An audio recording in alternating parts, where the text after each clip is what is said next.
Oh, yeah. Is it Saturday already? Have we made it through yet another week of Star Wars news? And my God, is this probably the craziest news week of Star Wars I've ever seen, and at least in channel history. From a Darth Maul new animated multi-season show to season 2 of Ahsoka blowing our freaking minds, Dave Filoni giving us the plot of the show, and we had no idea that any of that was coming.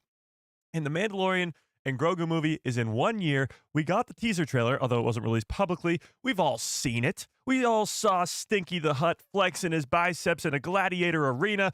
And Ryan Gosling and Shawn Levy will be at the helm of the next Star Wars movie after the Mandalorian and Grogu movie called Star Wars Starfighter. And that is really just the beginning, because we still have another day of Star Wars Celebration, and those are just the highlights. We didn't even talk about Andor Season 2, which happens in 3 days.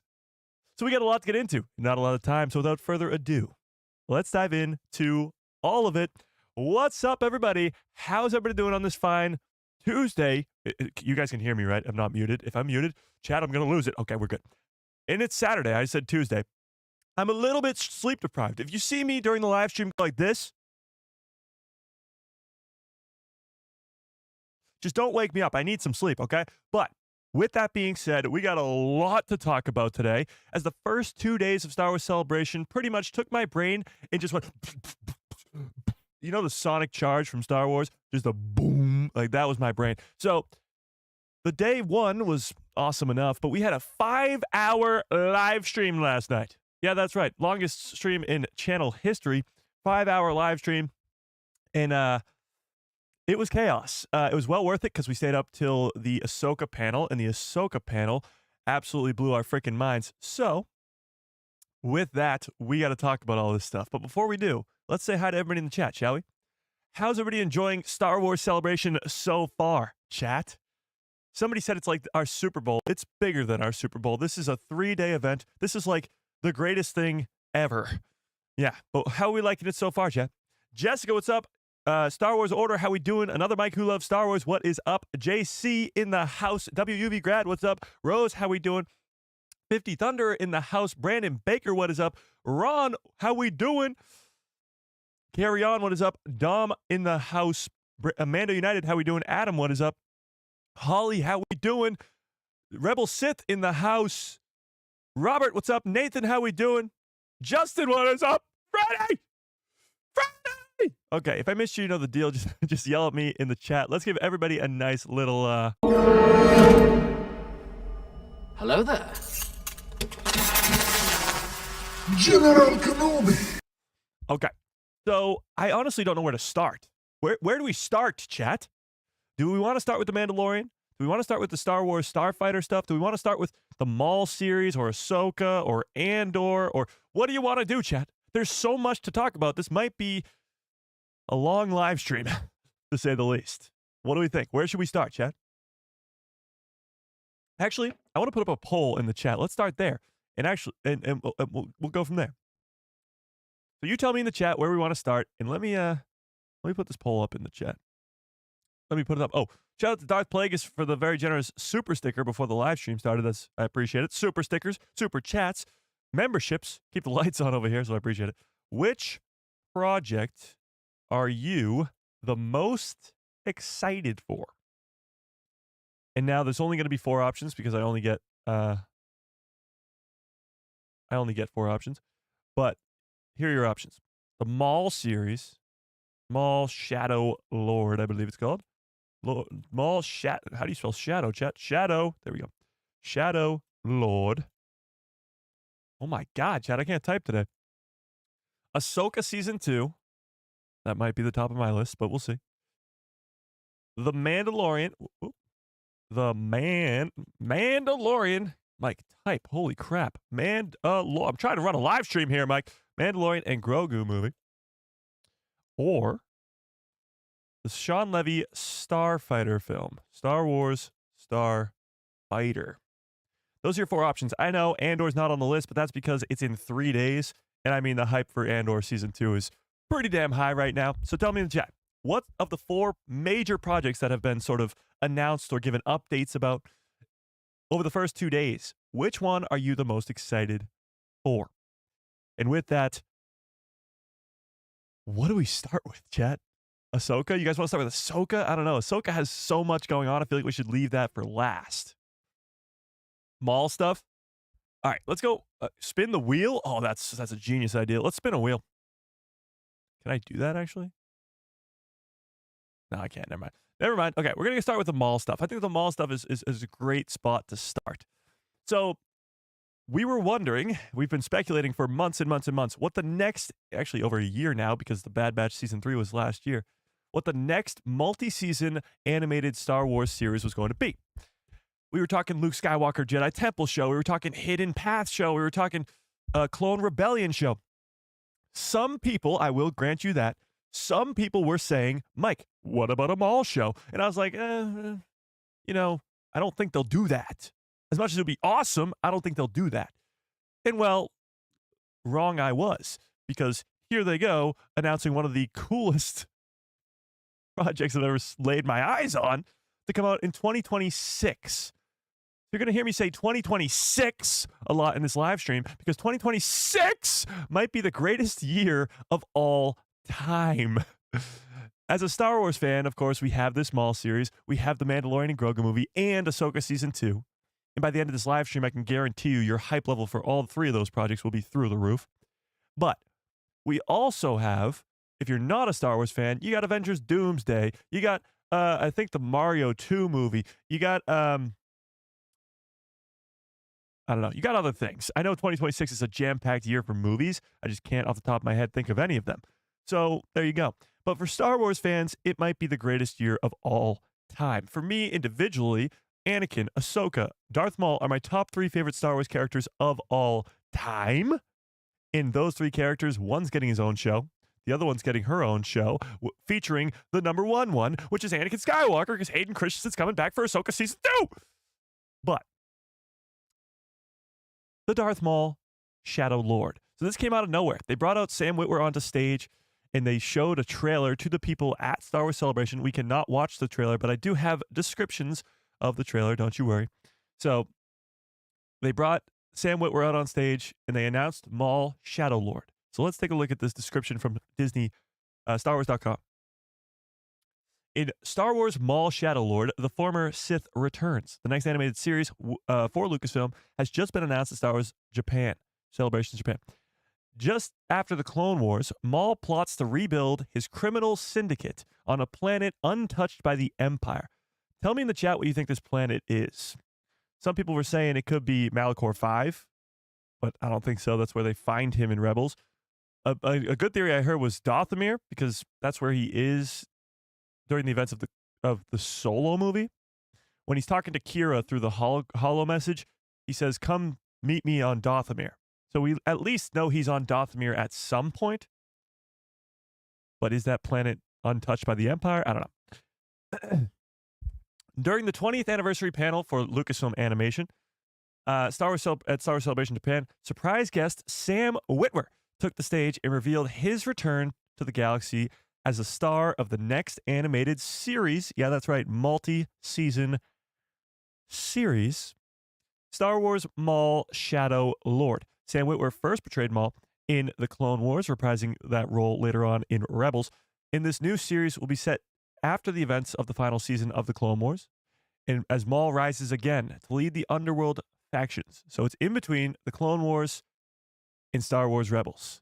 That's a long period of time. It's about, 15 to 18 years, because it's 19 years from Revenge of the Sith to A New Hope, because Luke Skywalker is 19 years old. And guess what? He was born at the end of that movie. But, so it's somewhere in that 15-ish year gap. 15 years is a long-ass time to tell a story about Darth Maul. A very long time. We got 7 seasons of The Clone Wars, and that spans across 3 years. A little less than 3 years. So, 15 years, we could get 30 seasons of a Maul show. I don't think we will, but it's definitely going to be a longer series. I would guess at least 3, 4, 5 seasons at the bare minimum. However, fans in attendance at the panel got an early look at the series, and we're going to read the description of this early look because it's absolutely insane, possibly teasing Darth Talon in the a future Sith Lord to be present later on in the galaxy. A new animation style. That's pretty intriguing to me with an in-room only sizzle. So, new animation style is pretty weird. The Bad Batch, which we just finished watching last year, seemed to almost perfect the Clone Wars animated style. Same with the Tales of the Jedi series. Tales of the Jedi, Tales of the Empire, and now Tales of the Underworld. It seems to have perfected that sort of animation. It looks unbelievable. So why would they go to a new animation style for this series?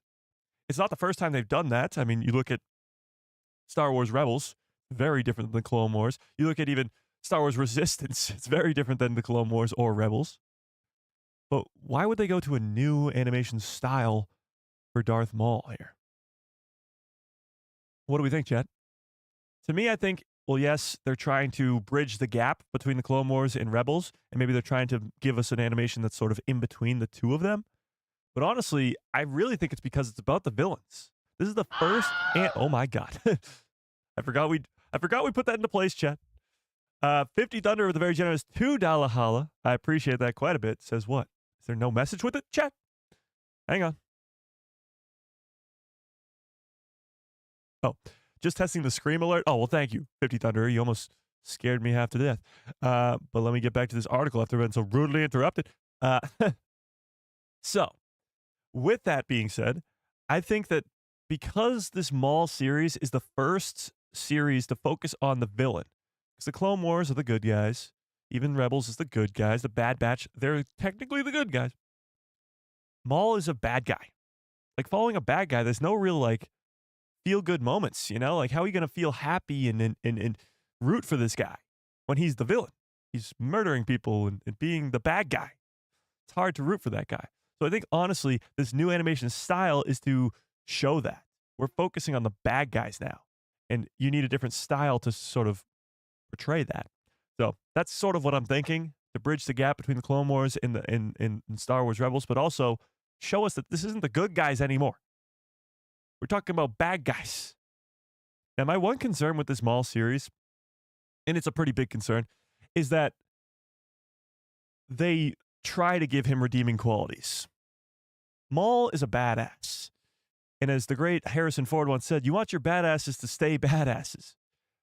I don't want them to try and, like, give Maul a redemption arc or anything like that. You got to keep Maul bad. That's the issue that I have, at least the only issue I could see moving forward with this Maul series, is them trying to give him some redeeming qualities, trying to give him something to root for, when that's just not Maul. He wants revenge, and he wants it now.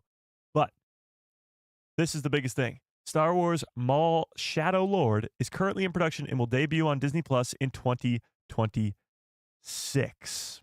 And when we look at 2026 for Star Wars, it's pretty jam-packed. The Mandalorian and Grogu movie we've known for quite some time will come out on May 22nd of 2026.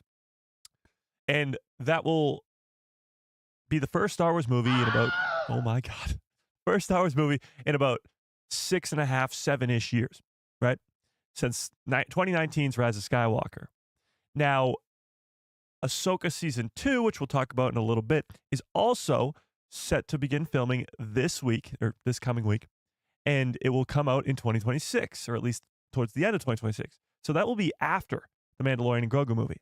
So because we saw or the people in attendance saw a full-on trailer for this Maul show, because it seems like this show has been pretty far along, as Sam Witwer came out on stage and said he's been working on this for over a year, I think this Maul show is a lot further along than we could ever imagine, and it will be the first thing to come out in 2026, early on in the year, maybe even January. Like, the first thing of the year could be this Maul series, and kickstart us off into 2026 with this incredible new animation style, new animated show following Darth freaking Maul as he builds up the Underworld post-Clone Wars.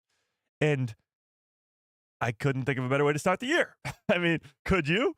So I think this is coming early 2026 to kickstart us off into the year in the right way. But I got a huge $10 holla from Holly. I appreciate that quite a bit. Says, what would you say to people that say They're just rehashing old stories. With the Maul series, I would say you're crazy. Here's the deal. When it comes to Star Wars animation, if you've watched it, you really quickly understand that it's some of the best storytelling we've seen in Star Wars. And the reason for that is because you have so much time to spend inside of that world. It's 16 episode seasons. It's spending so much time with these characters for multiple seasons at a time. Like, it's a lot of room to grow. You can have your filler episodes all over the place because you're going to get the banger episodes all the same. So, do I think it's just rehashing some stories? Maybe. The whole Sons of Dathomir stuff, I'm sure, will be either mentioned or maybe seen a little bit or whatever. But there's still so much of a gap in Maul's story from the Clone Wars to Rebels, because he goes from ruling the Underworld, as we see him in Solo, to this random shadow, as they call him, in Rebels on Malachor 5. He's lost his mind. He's just obsessed with trying to kill Kenobi. That's his one goal, is revenge. Maul's never really the same after he gets cut in half. Revenge is his only goal, it seems. But will it be rehashing old stories? Maybe a few. Sons of Dathomir stuff. And that stuff is awesome and really only exists in comics. So, I don't know.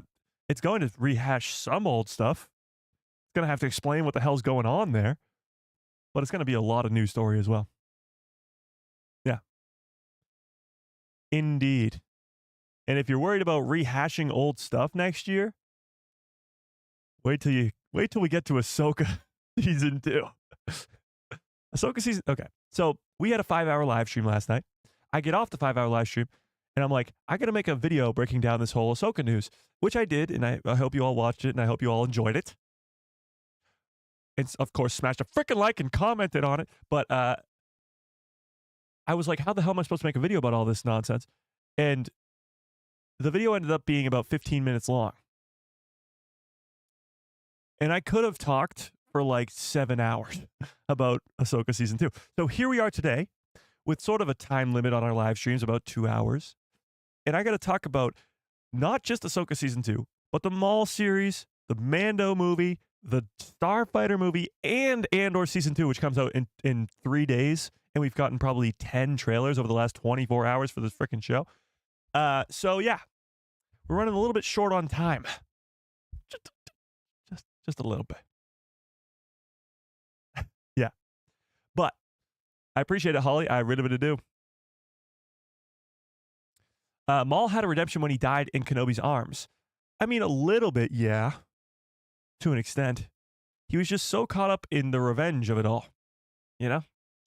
He's a Sith Lord, though. He's not going to become a good guy at any point. No. Yeah. Okay. With that being said, let's talk about the trailer that was shown. Shall we? So I believe, if I can find it here. Star Wars. Okay. Yeah, here we go. This is the description. I have 2 descriptions, actually, of the Maul teaser trailer. And they both sort of say the same thing by with a little bit different words here. Oh, thank God I recorded that. Yeah, so the Ahsoka teaser trailer that was shown there, and we're going to get to that later, was leaked out online, and I screen recorded it on my phone. It's on my phone. It's a screen recorded it. Sorry. Something stuck in my throat there, Chad. I don't know what that was. But yeah, we have some descriptions of this trailer, so let's take a look. Lucasfilm announced new animated series of Maul Shadow Lord. All right, we get it. We just went over all this. Boom, boom, boom, boom. There we go. Attendees of the panel got to see a trailer of the newly announced show, which apparently showed Maul training a young Twi'lek apprentice, battling an Inquisitor, and included shots of bounty hunters. So far, additional plot details are thin on the ground, and given the show is currently in production and isn't slated to be released until 2026. It could be a while until that trailer is released publicly.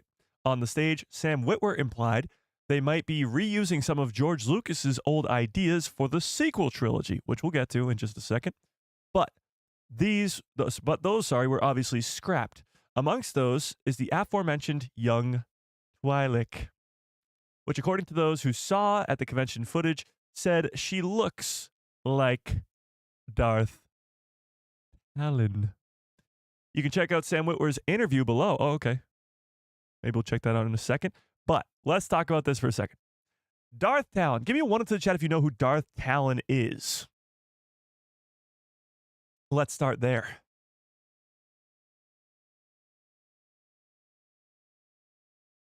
Do we know who Darth Talon even is, chat? A Legends character, not yet brought into live action, but a Legends character. So Darth Talon is just that, a Sith Lord, hence the Darth. Now, what they're talking about here with George Lucas's ideas for the sequel trilogy, the idea was that Maul, character who's getting his own show now, was going to be the main antagonist for that sequel trilogy. And he was going to have an apprentice named Darth Talon. Darth Talon has existed in Legends before this, though, so it would just be reincorporating that character into canon in George Lucas's own way. And we would get to see Maul rule the Underworld and rule the galaxy, or try to rule the galaxy, during the time of a post-original trilogy timeline. A lot of fans really wanted to see that happen. Bummed out when we didn't get that version of the sequel trilogy, all that crazy stuff. However, a lot of that is still on the table here. It's just been, I guess, streamlined because Maul dies to Kenobi on Tatooine.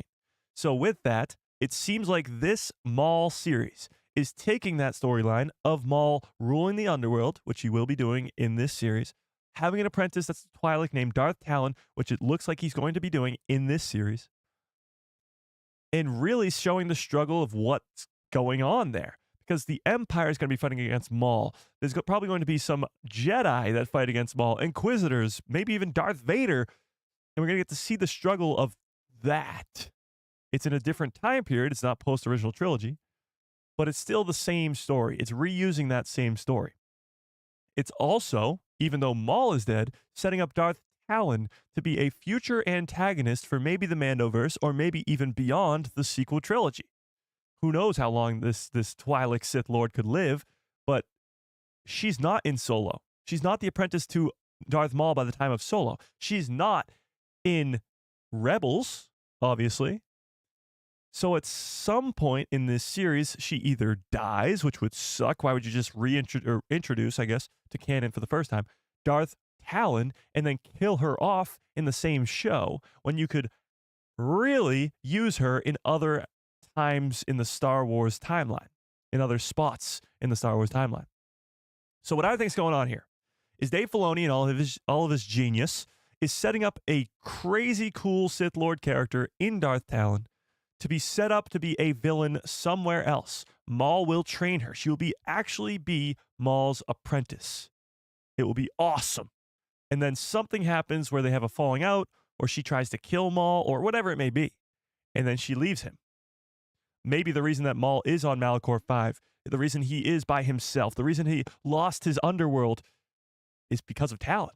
I mean, the whole Sith way is to turn on your master and take control and take the power. So maybe Talon does that, and it leaves Maul on Malachor 5. It's possible. Maybe they strike a deal, and she's like, Maul's like, hey, just let me go strike my revenge on Obi-Wan Kenobi, and then you don't have to deal with me anymore. Maybe.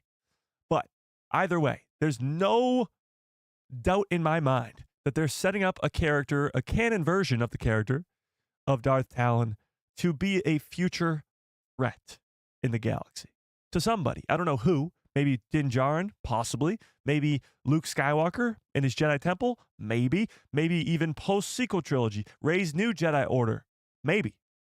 If they're really going the route of giving us Darth Talon, why not give us Darth Krayt too and give us a whole Sith Order in a post-sequel world? Darth Krayt, Darth Talon, and just throw in a bunch of different Sith Lords. That would be pretty cool, but I digress. Okay, but let's get back to this. Battling Inquisitors. So the description is he goes head-to-head, face-to-face with an Inquisitor named Marrok. Check this out. First trailer was shown that depicts Maul as he navigates life between the events of the Clone Wars and Rebels. The plot seems to focus on Maul training a new Padawan after having a vision that she can help him seek his revenge. The trailer shows Maul fighting Marrok, who says, "So it's true. You lived." Now, why is this significant, chat? Why is Marrok significant? Well, in Ahsoka Season 1, Marrok dies in the forest to Ahsoka Tano. And when he dies, he turns into green smoke. We've never seen his face before. The character is very mysterious, and we don't know why the hell he turns into green smoke. But here's your answer. Here's your answer, chat. Here's your answer, chat. Can anybody guess what it is?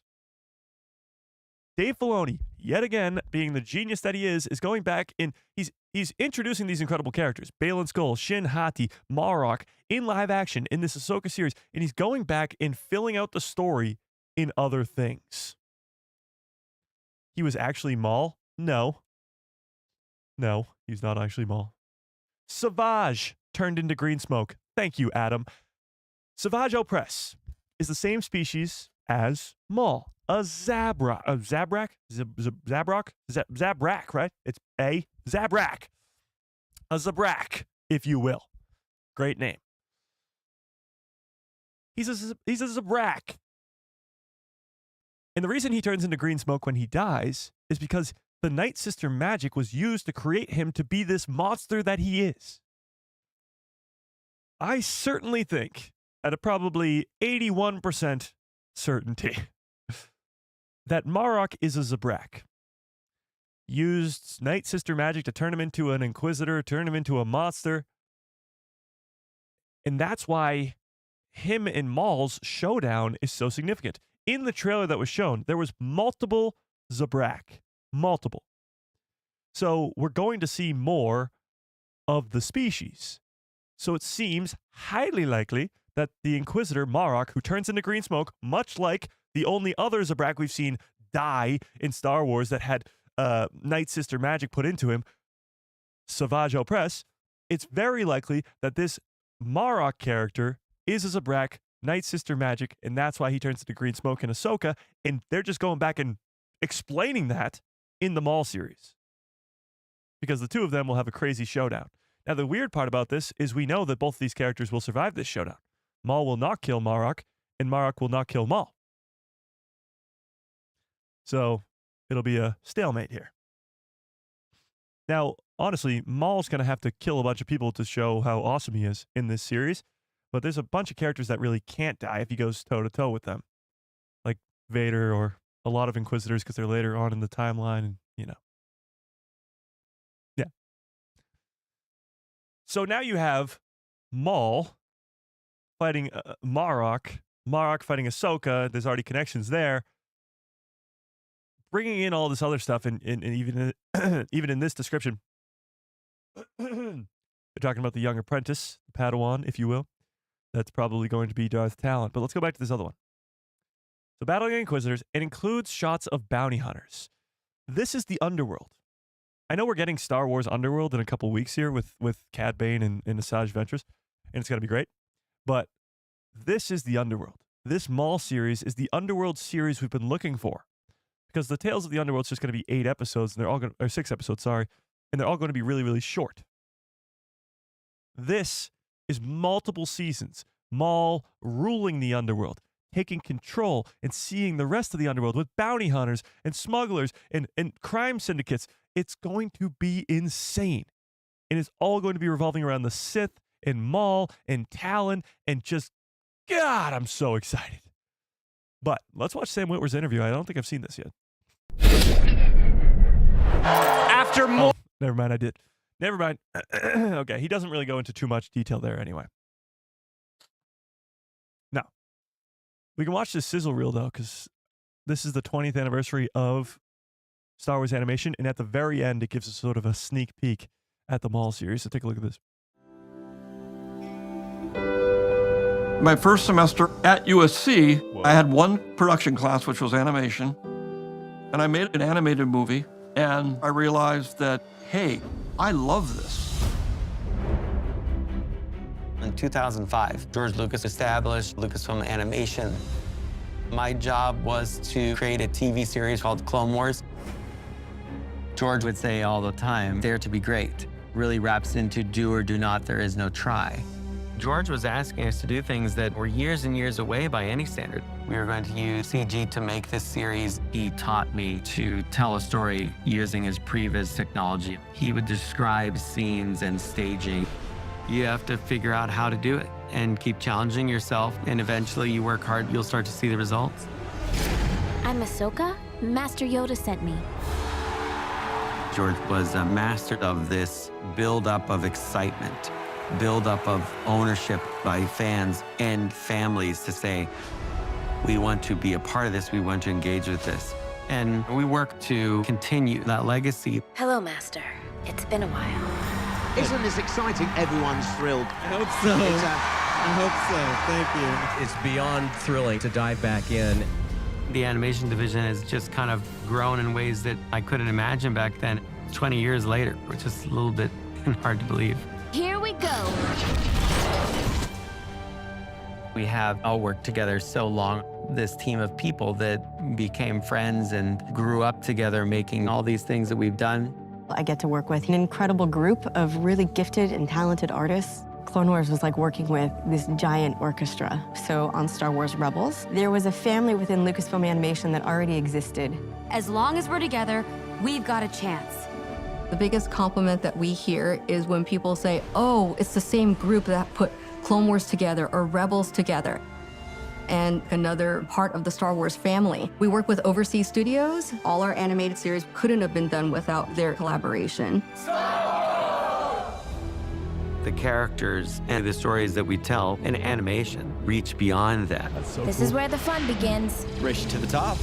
Look right to you? Yeah, frighteningly right. Look Whether right it's to you. books, the comics, the games, the toys. We further it with technology, further with storytelling that we've never done before. A good adventure never ends. There's always a new challenge. We need to continue to pass on the knowledge to the next generation and continue to tell great, beautiful stories.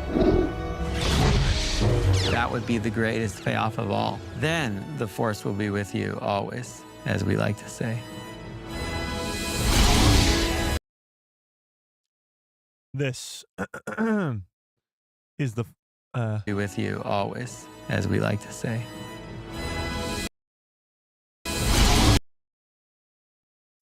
This is the Maul series. First of all, that video is awesome. A lot of George at the beginning, and then sort of transitions into Dave Filoni, who's in charge of it now.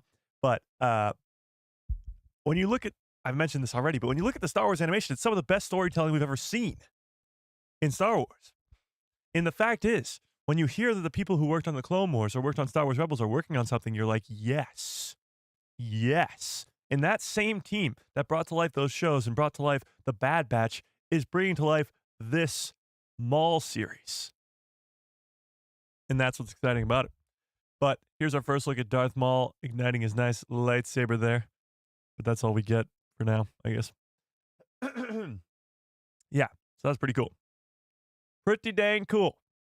So with that being said, with this whole description of a Twi'lek apprentice possibly being Darth Talon, battling Marrok, possibly explaining that character's backstory, including shots of bounty hunters and the Underworld, and all, on a scale of 1 to 10, how excited are you for this series? Honestly, I'm beyond a 10.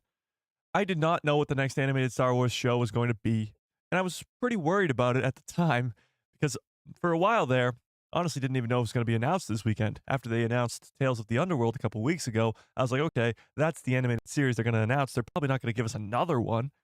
Oh, they did. Oh, they did. And it's a Darth frickin' Maul series that takes place in between the prequels and the originals that covers the underworld of Star Wars. Like, that is unbelievably cool. And as much as I want to see a Luke Skywalker Jedi Temple show, that can wait. That can wait. That could still happen at some point in the future. Maybe it's the next multi-season animated series. But I could not be more pleased. Literally could not be more pleased with this announcement of the next animated Star Wars multi-season show. And it covers one of the best characters of all time. But tell me in the chat.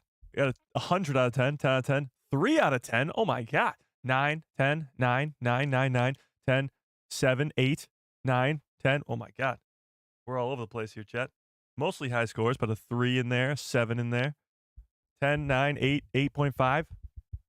It is still pretty far away. I'll give you that much. Yeah. Sam Witwer's back. He's a legend. Yeah, he is. Yeah, he is. Mike, for all the upcoming Star Wars projects, which 3 are you looking forward to the most? Oh my God. I'm looking forward to getting frightened by another super chat. Hang on. Hang on, chat. Which 3 am I looking forward to the most? Hang on. Let me get to the super chat and then I'll answer that. You guys tell me in the chat. Which 3 are you guys looking forward to the most? Darth Plagueis lives with a very generous $10 holla. Oh my God. You guys are feeling extra generous today. I appreciate it. Says, let's go. What a first 2 days. I know, right? What are you most excited for? Okay. Well, there we go. Same question. Will we see anything else get announced tonight? Well, let me go to the first part of your question and answer the other question too. As cool as this Maul series is, and trust me, it's cool. Ahsoka Season 2 has me so ridiculously hyped up that I don't think it's even close. Ahsoka Season 2 is like here. And the Maul series is really high up. It's like right there. Mandalorian and Grogu movie is right there. Andor Season 2 is probably a little bit higher because it's in 3 days. But Ahsoka is like all the way up here. And for reasons we'll explain, and once we get to Ahsoka here in a minute, it's got me so ridiculously hyped up. So the answer to that question is Ahsoka Season 2, and it's Ahsoka Season 2 by a good margin. Yes, by quite a bit. But the Maul series does have me quite excited. It's just the Ahsoka series is just that much crazier. And I'll explain why when we get to it. But yeah. And do I think we'll get anything else? It's hard to say. I feel like they're going to end the weekend on a bang, like some sort of big announcement, but I don't know what it will be. Like maybe a live action show. Because when you look at it, we've had multiple live action shows in the chamber ready to go for years. We were waiting for Skeleton Crew. We were waiting for Acolyte. We've been waiting for Andor. We've been waiting for Ahsoka. We've been waiting for The Mandalorian Season 2 and Season 3. We've been waiting for so many live action projects. And right now, obviously Andor's in 3 days, but we're only waiting for Ahsoka Season 2 after that. That's it. So with only one live action project on the horizon, will they announce another one? Possibly. I hope they do. But honestly, I don't know. I feel as though the closing ceremonies that are going to happen late this morning, tomorrow night, late tomorrow morning, whatever it is, like 5 in the morning for me, I think they'll announce something. I don't know what it is, but something. Already we have new animated show, new animated multi-season show, new movie, and a massive update for Ahsoka Season 2, with an update for Andor Season 2 as well.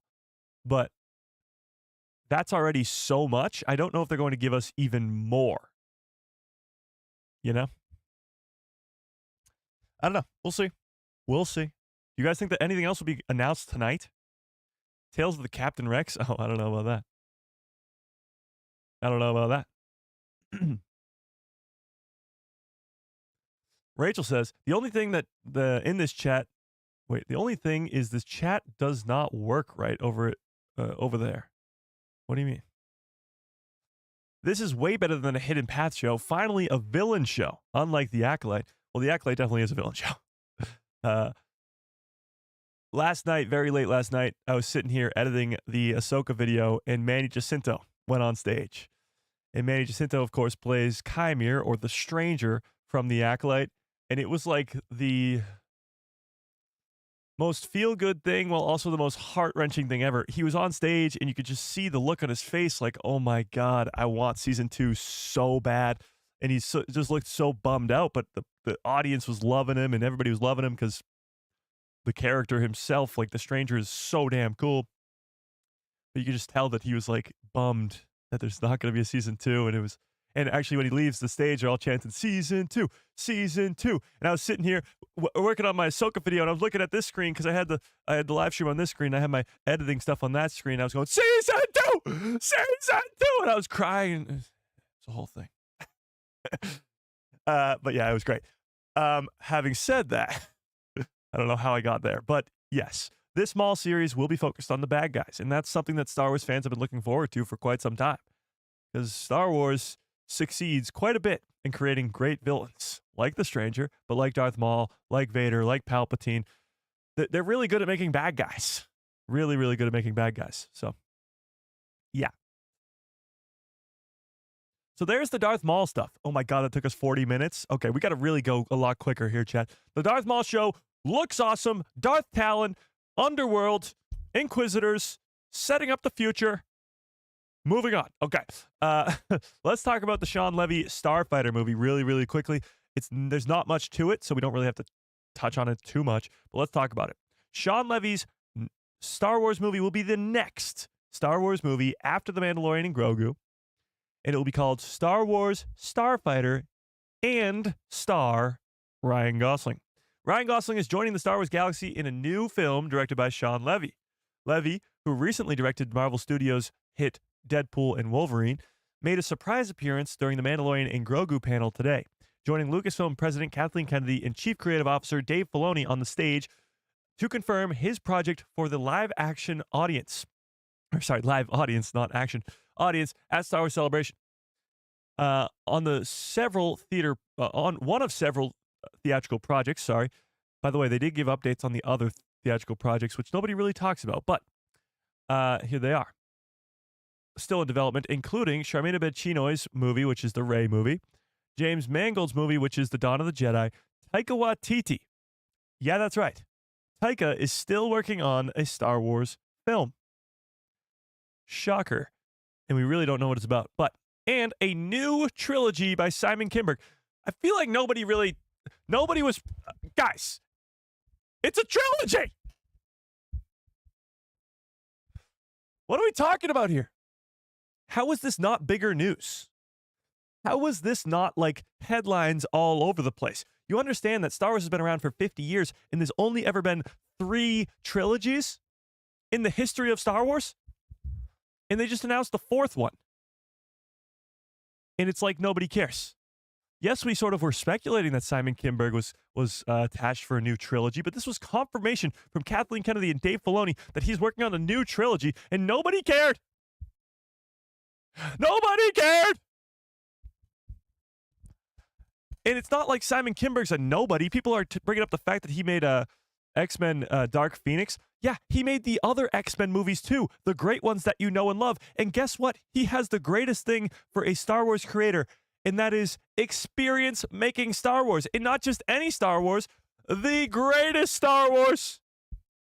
He co-created Star Wars Rebels. Yeah, that's right. The 4 seasons of the greatest animated show of all time. Star Wars Rebels. He co-created it. And now he's back to do a Star Wars trilogy. And nobody cares. It's crazy. The fact that we've only ever had 3 trilogies and they just confirmed the 4th one yesterday, or I don't even know. Yesterday, I guess. I don't know what the days are anymore, chat. And nobody really said boo about it was crazy. It was so wild to me. Especially when it's Simon Kinberg, the guy who co-created Star Wars Rebels. It's wild to me. But a new trilogy was announced. But Shawn Levy's movie will be next, Starfighter, starring Ryan Gosling, and will start filming this fall.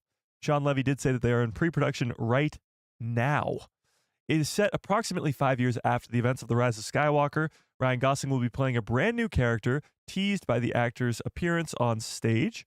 Starfighter is set to release on Memorial Day in 2027. So a year after the Mandalorian and Grogu movie gets released. Now, We do know a little bit of other information about this. Shawn Levy was very, very adamant about telling us how this movie is going to be disconnected from everything else. It's its standalone movie. It's not connected to the sequels or the prequels or the originals. It's just a story in the Star Wars universe. Most likely, I would guess, and I'm just going out on a limb here, about a Starfighter.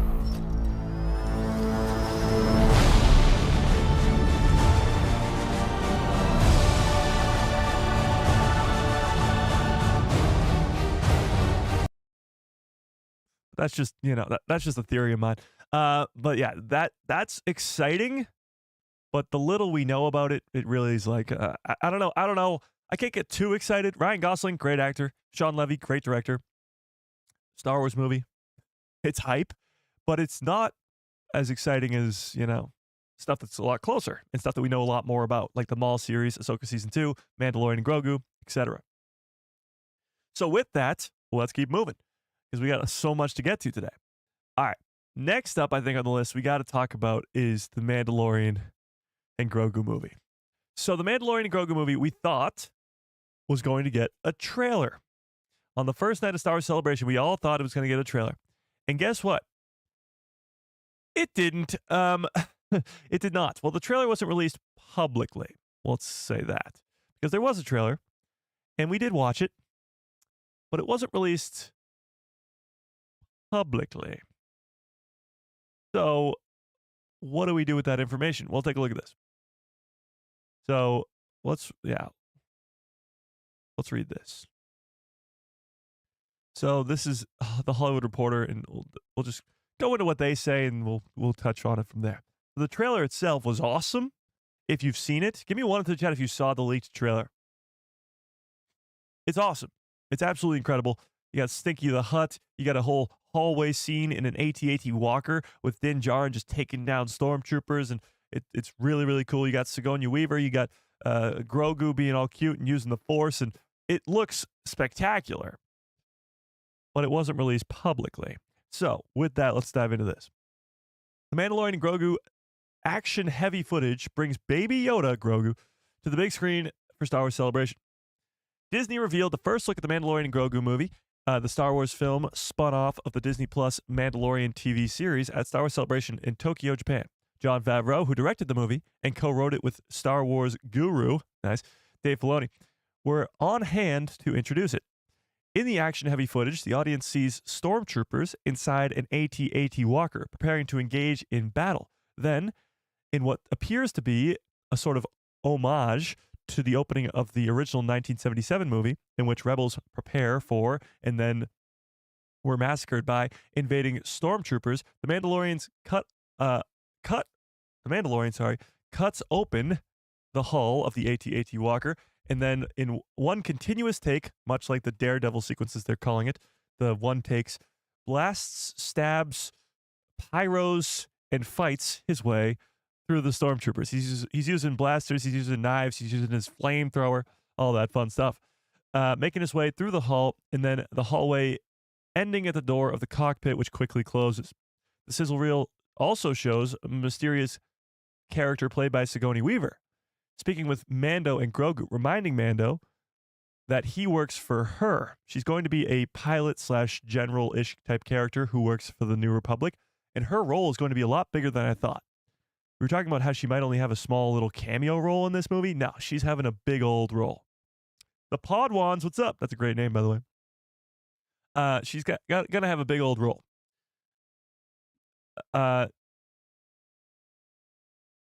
Honestly, I forget what her name is going to be. Somebody help me on the chat. It got leaked a while ago what her character's name is going to be, but I don't know. And it was revealed that she was around during the time of the rebellion, so she's actually a rebel pilot too, so that'll be cool. Several grandly staged battle scenes focused on the AT-ATs falling off the side of a snowy cliff. Some people think that snowy cliff could be Hoth, but I don't know. We'll see. Grogu uses Force powers. Grogu swims underwater, could be swimming towards the Mythazar. The reel included a brief look at Jeremy Allen White's Rada the Hutt. Hang on, I got a picture of this. Let me pull it up. Stinky the Hutt. Let's see. Where is it? Where is he? Where is he? Actually, I guess I got a bunch of these screenshots. I guess I got a bunch of them, chat. Where is Stinky the Hut, though? What have they done with my child?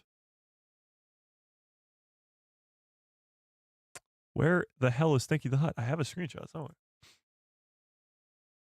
Oh, wait, what?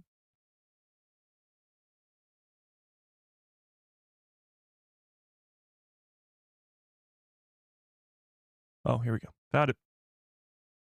I found it, chat. Pull it up over here.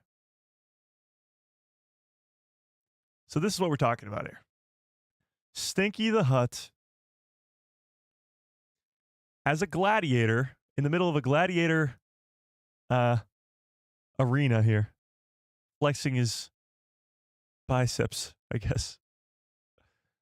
I mean, it's wild. And in the next scene here is Grogu and Din Djarin eating popcorn, watching the fight. Leave it to John and Dave to bring back a character like Stinky the Hut and make him a freaking gladiator. I mean, it's awesome. Don't get me wrong, but it's like, how the hell does this even work? What is the story of this movie? It doesn't give us much. The plot leaks were that Stinky the Hut gets captured by Embo, the bounty hunter from the Clone Wars, and Din and Grogu are hired to go rescue him. That doesn't seem like the plot of this movie.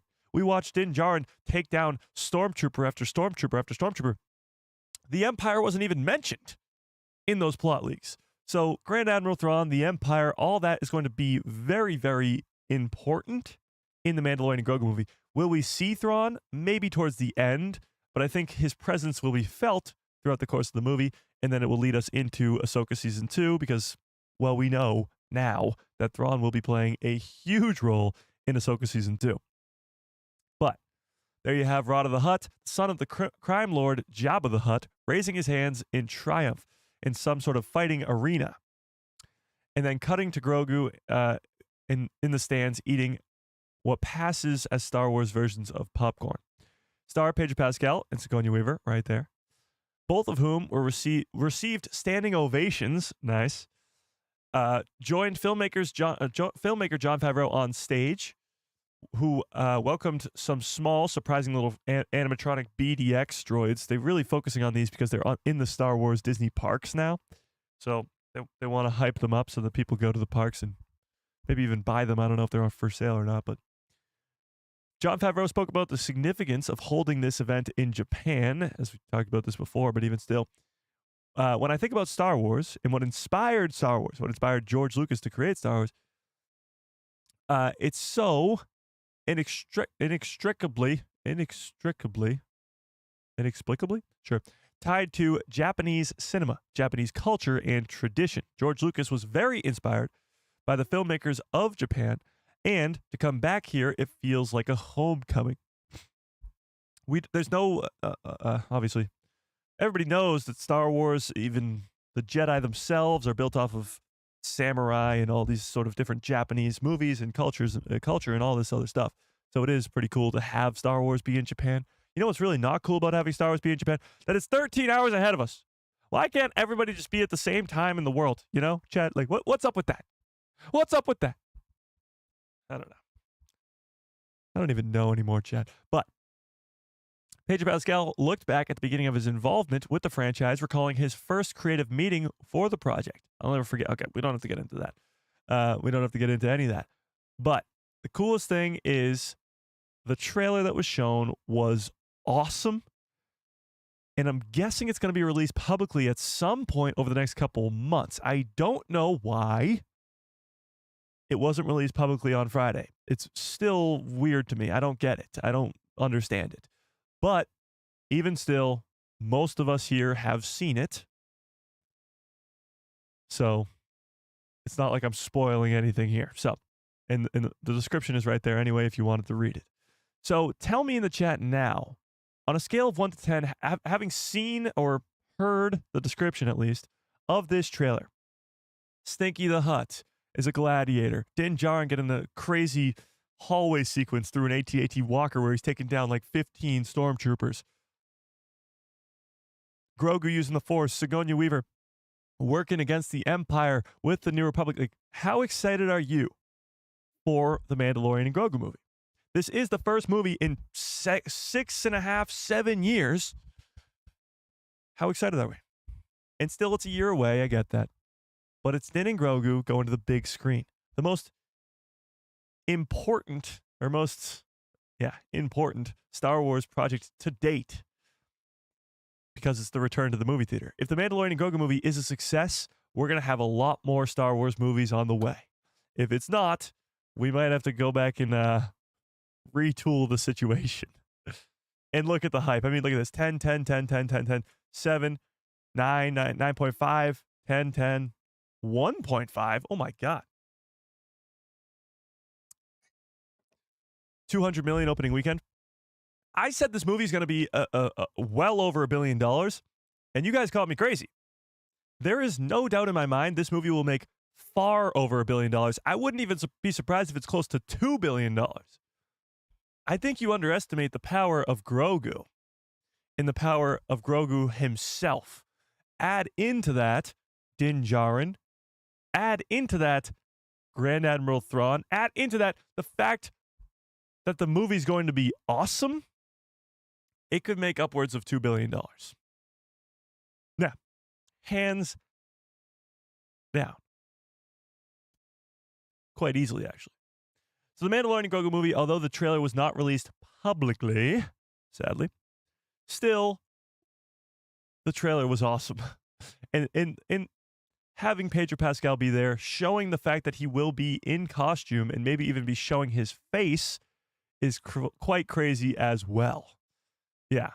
Him showing his face is pretty damn wild. Yeah. Indeed. Oh, another thing that I'm just thinking about it now, and I don't want to forget it because I know I will. Yes, Zeb will be in Mandalorian and Grogu too. True. That's true. But going to Tales of the Underworld really, really quickly. The people in attendance at Star Wars Celebration got to watch the first episode of Tales of the Underworld. And not only did they say it was awesome, but they said the beginning of it is going to explain how Asajj Ventress is alive. Because if you know, if you've read the Dark Disciple novel, she dies. She dies. Saving Quinlan Vos from Count Dooku. And she, of course, is still alive. We see her in The Bad Batch Season 3, and now she's getting her own series, to an extent, in Tales of the Underworld. So she's still alive. But the people who saw it there said that the Dark Disciple novel is explained and is shown in the opening scene. So it's explained how she survived. The explanation of what happened is finally revealed. She's not just somehow Asajj Ventress returned anymore. There's an explanation to it. And that'll be pretty cool. Because Quinlan Vos is going to be there. That's confirmation of that. And maybe even like Obi-Wan Kenobi could be there because he's involved with the events of that book. Like, it could be really, really cool. Like that show is going under the radar because of the Maul announcement, all this stuff with the movies, the Ahsoka Season 2, Andor Season 2 is in 3 days. So Tales of the Underworld is kind of under the radar here, but it might be absolutely insane. Asajj Ventress, Cad Bane, showing the story of the Dark Disciple, giving us Quinlan Vos, maybe some Obi-Wan Kenobi. Might be crazy. It might just be. Yeah. So I didn't want to forget about that. We will get the explanation of how Asajj Ventress lives. And honestly, they don't bring back characters like this for nothing. Asajj Ventress will have a role in the upcoming Star Wars projects. Like, she might even play a big role in the Maul show. I have no idea, but she might make an appearance at least. They didn't just bring her back from the dead for nothing. Clearly, she has some sort of purpose. Hopefully, having her come to live action someday in the Mandoverse with Ahsoka, because they're, of course, such great friends, would be great. But I don't know. I guess we'll have to wait and see on that one. Yeah. Indeed. Night Sister Magic. Yeah, I mean, that's pretty much. So we're going to get into the Ahsoka Season 2 stuff in just a second. But Dave Filoni, when he came out on stage talking about Ahsoka Season 2, he was talking about the Night Sisters specifically. And he talked about how in the real world, you have all these different religions and all these different ideologies. And what he pretty much did was he looked back when he was making Ahsoka, looked back at the Night Sisters, because the Night Sisters use magic, and they have this whole sort of different outlook on the Force itself. And they see the Jedi as sort of some other religion. And that's what and as we talk about Ahsoka, this will sort of make more sense when the focus of Night Sisters. That's what he's sort of doing with these Night Sisters, is he's making them feel like they were there before the Jedi, and they're still there, but they're very, very different from the Jedi. It's like a completely different religion. And they don't like the Jedi, but there's reasons as to why they don't like the Jedi. And I think Thrawn's going to use that to his advantage, because there's obviously Jedi on the other side of him. He's going up against characters like Ahsoka Tano and Ezra Bridger and Sabine Wren and Luke Skywalker, hopefully. And using those Night Sisters' hatred for the Jedi against them will be pretty damn cool. But exploring that idea that the Night Sisters have been around longer than the Jedi, and they use the Force differently than the Jedi, and that's where the sort of magic comes from. All that stuff is really being focused on now when you look at Marrok and Asajj Ventress being brought back from the dead, and even in the Jedi games, you got Merrin, who's a Night Sister, and now Thrawn's going to have a whole army of Night Sisters. They're really focusing on a completely different Force-using group called the Night Sisters. Now, there have been witches in Star Wars for a long, long time. There'll be more witches to come. I'm very interested to see how the live-action fans, if you will, people who don't watch the animation, react to the Night Sisters in Ahsoka Season 2. Because the Night Sisters in Ahsoka Season 1, well, it's just Morgan Elsbeth, and she looks pretty normal. She looks like a human. You got the Great Mothers, and they were a little funky looking. And fans didn't really dislike that too much. But I must remind you that the fans' reaction to the witches in The Acolyte was like, God, no, please no. Why witches? No witches. They're all women. Oh my God, the world is ending. Still don't really get that. Like, I don't follow yet. But witches have been around for so long in Star Wars. It's just that they're only now being introduced into live action. In their first introduction, was not a good one. I mean, The Acolyte was so shit on because of those witches. So I'm very interested to see how the reaction is for Ahsoka Season 2 to more witches, especially after The Acolyte. But I'm excited, to say the least. So with that, I feel like that's the perfect segue here. Talk about Ahsoka. So last night, during our 5-hour live stream, we watched the Ahsoka panel. And oh, well, it was worth the wait. Dave Filoni, Jon Favreau, Rosario Dawson, and Hayden Christensen came out on stage and hyped the shit out of us. Giving us plot details for this Ahsoka Season 2, giving us concept art, showing us some behind-the-scenes stuff. They start filming next week, telling us that Hayden Christensen will be back for Season 2. Like, they dropped that like it was nothing. They were like, oh, yeah, Hayden will be back. Like, obviously. Duh. No, that's crazy. Hayden back as Anakin, that means he's probably going to be a Force ghost, or we're getting more flashbacks to the Clone Wars. But probably he's a Force ghost. So we're getting more Hayden in Season 2. That's enormous. But they just dropped bombshell after bombshell, like Admiral Akbar will be in Season 2. Not only that, he'll be going toe-to-toe in a strategical war game against Grand Admiral Thrawn. Dave Filoni comes out on stage and says, Ahsoka has allowed us the opportunity with going to a new galaxy that we can just introduce all these crazy new things in that galaxy. Crazy new creatures, crazy new Force abilities, crazy, all this stuff. Abeloth, the Mortis Gods, that crazy stuff can happen in that galaxy. Well, at the same time, in the regular Star Wars galaxy that we know and love, you have an actual war going on. He says it's going to be a big old Star Wars, or a war in the Star Wars. A big old battle. And that's going to be between Thrawn, the heir to the Empire, and the New Republic. Thrawn versus Admiral Akbar. Thrawn versus Hera Syndulla. We're getting more Ezra. We're getting more Hera. We're getting more Chopper. We're getting more Zeb, he even said. Zeb is coming in. The Rebels crew will be reunited. Not so much because Sabine's still in a different galaxy, but Zeb will be brought into the fight. And that's already a connection to the Mandalorian movie. But an actual war going on in this galaxy, well, in this galaxy, Sabine, Huge Wang, and Ahsoka are going up against brand new threats, possibly Abeloth, and it's going to be absolute chaos. Now, we got concept art. We got crazy concept art. So let's just take a look, all right? I got screenshots of all of it. I got screenshots. All right, let's take a look at this. Can I make this bigger, Chad? What's going on here? All right, let's start first with the Peridia Galaxy stuff, because this is absolutely wild. First up, we got this image. Ahsoka with her lightsaber ignited in a gigantic hand with probably 4 fingers, because there's probably like a thumb finger on the other side of the wall. 4-fingered hand of some 100-foot tall, maybe 50-foot, I don't even know.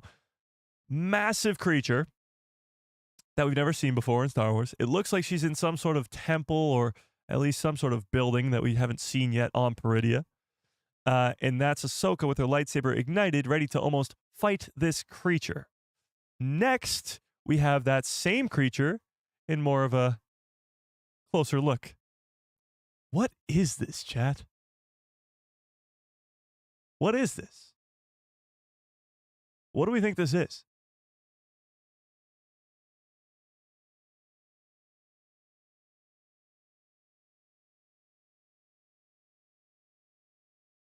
It looks like, somebody said it looks like the Celestial from the Eternals movie. It kind of does, but it looks like a droid to me. Like, it doesn't really look like a living being. Maybe there's a living being inside the droid. Possibly. Possibly. Oh, Bale and Skull. Somebody remind me to talk about Bale and Skull after we get through these images too. Bale and Skull is a very big thing too. Zepho technology. Could be. Could be. Could it be Dirge? I don't know about that. Zepho technology is a good one. If you're really giving us Zepho too, like, I feel like the focus is going to be on the Night Sisters. I really don't know if Zepho will be involved in that. He could be guarding Abeloth. That's a good one too. So let's talk about Abeloth for a quick second before we keep going on in these images. Give me a 1 into the chat if you know who Abeloth is. Chat. Do we know who Abeloth is? I'll give a little bit of a very quick background. She is what's called the mother of the Mortis gods. Now, the Mortis gods are very, very crazy stuff, so just bear with me for 1 quick second. The Mortis gods, the Father, the Daughter, and the Son. The daughter is the living embodiment of the light side, the son, living embodiment of the dark side, and the father, the balance between them. In the Clone Wars, Obi-Wan, Anakin, Ahsoka, they go to Mortis, and they meet these gods. And this is where we find out that the Chosen One prophecy for Anakin is really to take the role of the father and become the living embodiment of the balance between the light side and the dark side. That's why he's the Chosen One. They see a lot of things when they are on Mortis. Obi-Wan talks to Qui-Gon Jinn. Anakin sees his future as he becomes Darth Vader. Ahsoka even dies and gets brought back to life by Anakin transferring the daughter's essence into Ahsoka. So it's chaos on Mortis. But when they leave, they forget that everything happened. They don't even remember that they ever went there. So Ahsoka technically has the living embodiment of the light side inside of her, but she doesn't know it because she doesn't remember any of it. So I think that alone, that idea that they don't remember any of it, can be used in Ahsoka Season 2 to explain the Mortis gods. Because as Ahsoka remembers, us as the audience can remember, or at least learn as they go. So that's how we'll learn about the Mortis gods. Ahsoka will remember the time that she spent on Mortis, and we'll get sort of a flashback in live action with a live action Ewan McGregor as Obi-Wan in the Clone Wars armor. Ariana Greenblatt will be back as a young Ahsoka in the Clone Wars attire. And Hayden Christensen in the Clone Wars armor yet again, all on Mortis, talking with the Mortis gods and learning about the Mortis gods. And that will be insane. But Abeloth is the mother of those gods. Now, she's not actually. She was a mortal being at one point who went in sort of, well, the way it goes is she's getting older, and the daughter and the son want her to live forever. So they go to the father and say, can we allow, let's say, Mom Abeloth to go to drink from the fountain of power in the pool of knowledge, I believe they're called. And Abeloth overhears this conversation. And she goes, that sounds like a great idea. So she goes and jumps in the pool. She's like, woohoo, yeah, I'm going to be so powerful and knowledgeable, they won't be able to stop me. And well, that was a bad idea because she turns into what can only be explained as ugly. Sorry, Abeloth. Maybe not ugly. I mean, maybe somebody finds this attractive. I don't know. But she looks like this.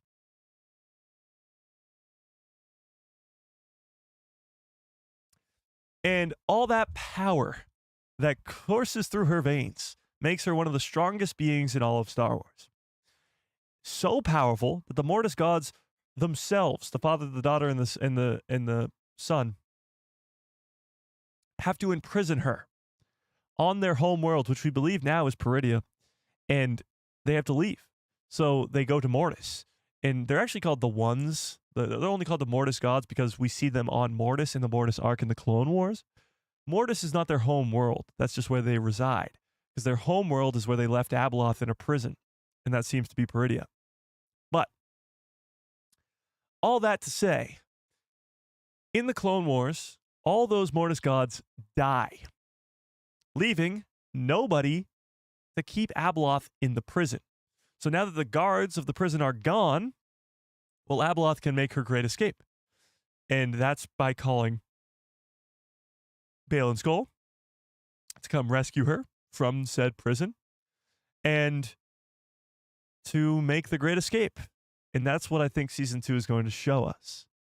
So with that, some fans believe that this creature, whatever it may be, a droid or something or other, is maybe protecting or keeping people out of Abeloth's prison. And maybe Bale Skull made it past this creature, or maybe he didn't. We don't know. But Ahsoka is going to show down with this guy. Oops. Ahsoka is going to go at least toe-to-toe with this person. And to make matters even crazier, check this out. Check this one out, chat. They fly now.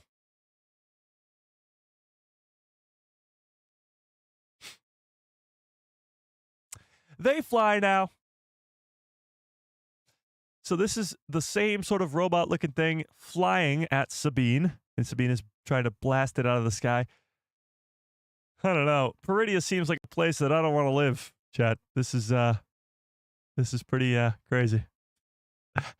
This is insane. Who is shooting? I think it's Sabine. I mean, it looks like her hair is purple. But when you look at it, like, what the hell is Dave Filoni doing? This massive creature thing that we've never seen before, it's absolutely insane. The craziness that's going to happen on Peridia, the new creatures, the new aliens, the new seemingly droids, I guess, that we can come into contact with, Abeloth herself, it's going to be wild. Absolutely wild. Dave is definitely cooking here. Now, there is one more image, I think, of this creature, or at least what looks to be, could be this creature. And it shows Ahsoka and Sabine back to back, both lightsabers ignited as they're surrounded by something. Now, maybe this is Abeloth. Maybe this is the bandits that Sabine is now in control of. Maybe this is that weird giant droid thing. But Sabine, Ahsoka, back to back, lightsabers ignited. Badass as ever. And speaking of Shin Hati, We got a image of Shin Hati outside of their ship, and she's going toe to toe with General Hu Yang.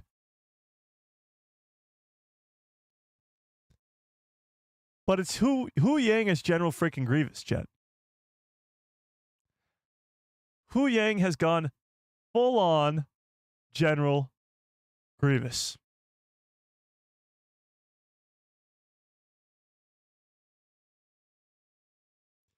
This is crazy, chat.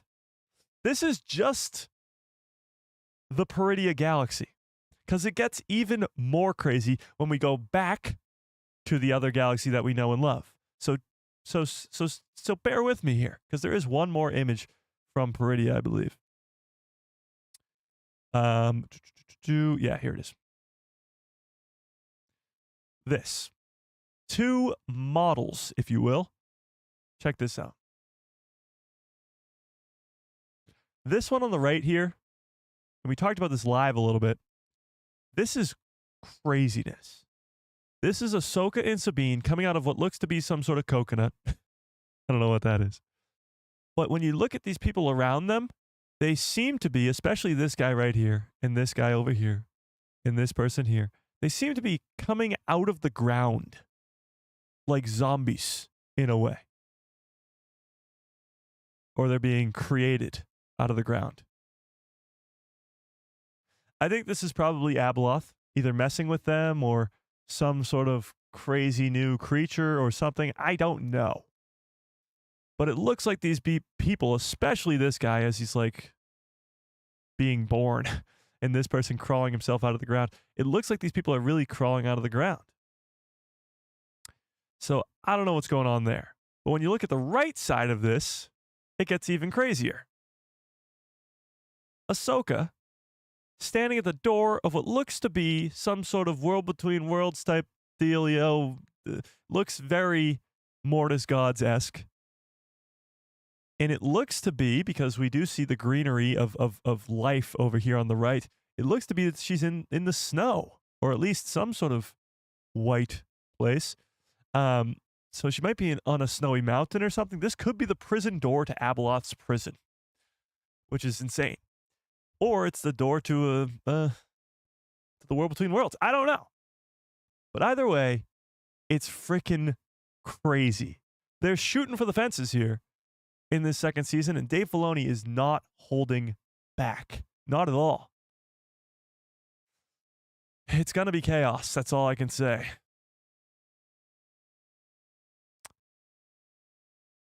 It's going to be chaos. Hang on. Sorry. Sam's texting me. Jeez, doesn't she know we're live right now, chat? God. Okay. But it's very, very crazy that this door, what is this door to, chat? Abeloth's prison is a space station? What? Oh, I get you.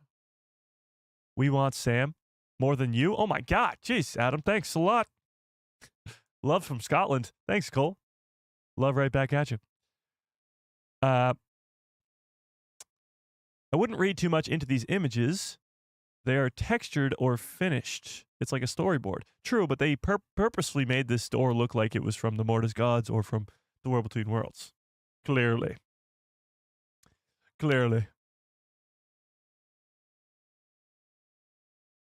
Ahsoka Tano, you survived. Who would be saying that to her? I don't know.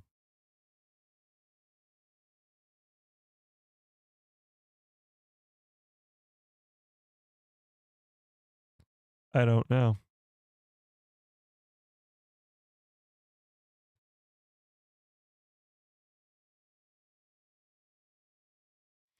Okay. Sorry. Texting Sam back. Okay. Well, these images are quite crazy. And this is all the stuff just from the Peridia Galaxy. Because as Dave Filoni mentioned, the Peridia Galaxy is going to have some crazy new stuff going on. New lore, new beings, new creatures. But the main Star Wars galaxy that we know and love is also going to be focused on. And I don't know. I have no idea. I've been racking my head about it for... Oh my God. I've been racking my head about it. for hours now. How are they going to fit all this story into just 8 episodes? A whole war going on in the Star Wars galaxy between Thrawn and the New Republic. And all this stuff on Peridea with Ahsoka and Sabine, possibly reintroducing Abeloth to the Star Wars canon. How do you cover all of that in just 8 episodes? That's impossible, if you ask me. Well, tell me in the chat.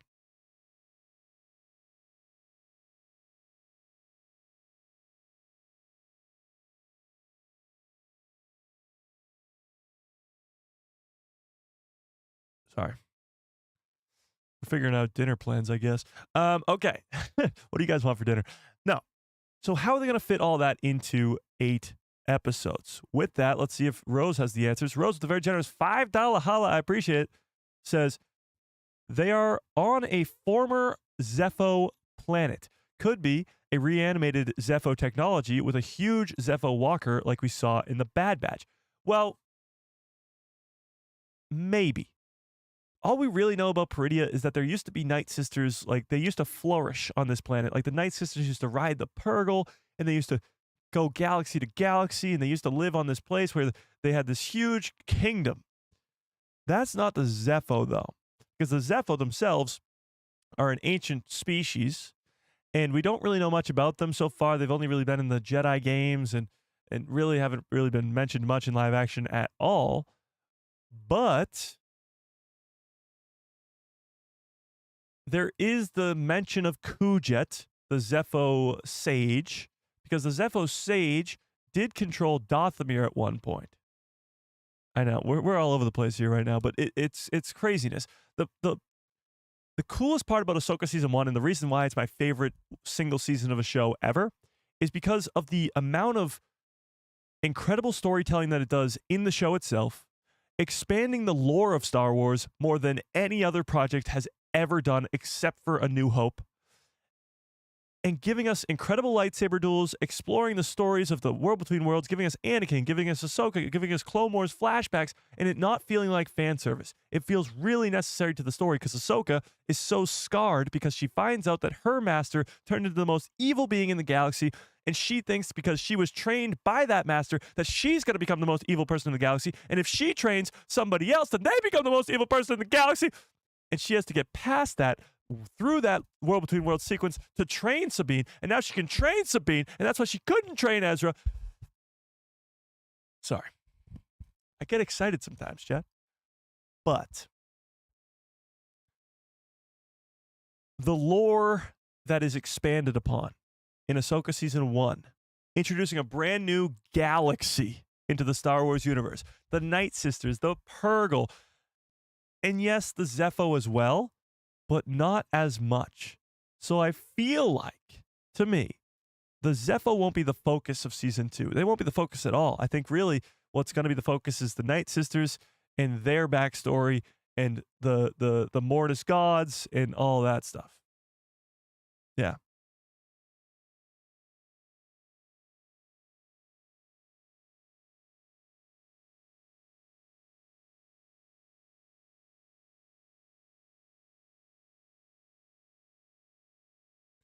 Okay. Sorry. Yeah. So, with that being the story in one universe, let's talk about the other one because it's just as crazy, if not crazier. Also, while all that insane stuff is happening with possibly Abeloth and Ahsoka and these giant flying creature, eternal looking crazy things, we also have on the opposite side of the galaxy, or on a different galaxy, I should say, Grand Admiral Thrawn and Ezra and Sabine and Ahsoka and Ahsoka and Zeb and Chopper. And what are they up to? Well, let's take a look. Here we got Grand Admiral Thrawn in this image, walking in to some sort of place with his nice stormtroopers that are held together by the Night Sister magic. That's pretty cool. Here we have a great look at a Night Sister. Check this out. So cool. Like, you're bringing in all the Night Sister stuff into live action. You're giving us all this stuff. Do we really think that they're not going to involve Merrin an Asajj Ventress in all this story? I'd certainly think so. But cool looking Night Sisters there. Actually, we got his right-hand man, Enoch, right here, taking down a New Republic soldier with some sort of staff. Look at this staff that he's holding. I don't know what that is. But he's taking down a New Republic soldier. Seeing Enoch in action is going to be pretty cool. You got Enoch fighting them. Then you got here Night Sisters fighting the New Republic. So the Night Sister army that Thrawn is bringing to life, bringing back to Dathomir, will be brought to life in this second season. You see the nice iconic bow and arrow or bow and magic right there. See them taking down these. It's going to be insane, chat. It's going to be insane. How do you stop Thrawn, the heir to the Empire, the strategical genius that he is, when he has an army of Night Sisters at his disposal? How do you stop that? Well, I mean, I guess it's with Luke Skywalker, Han Solo, Leia Organa, Ezra Bridger, Ahsoka Tano, Sabine Wren. Craziness. But with that, there's even more. Hang on. This one's really, really cool. Thrawn on a throne, looking at some sort of map, seemingly of a battle, I'm guessing, or maybe how he's going to conquer the galaxy. I don't know, chat. It looks so good. It looks so good. So now we're going to really get Thrawn as the big blue meanie taking over the galaxy. Taking over the galaxy. And Dave Filoni really focused on the fact that he's going to win a lot of battles. Because the Empire, as we see them in the movies, doesn't really win a lot. Actually, hardly ever wins. He even brings up the fact that the Battle of Hoth is one of very few wins that the Empire has on screen. So Grand Admiral Thrawn, being set up as a big threat, is going to see him win and win over and over and over again.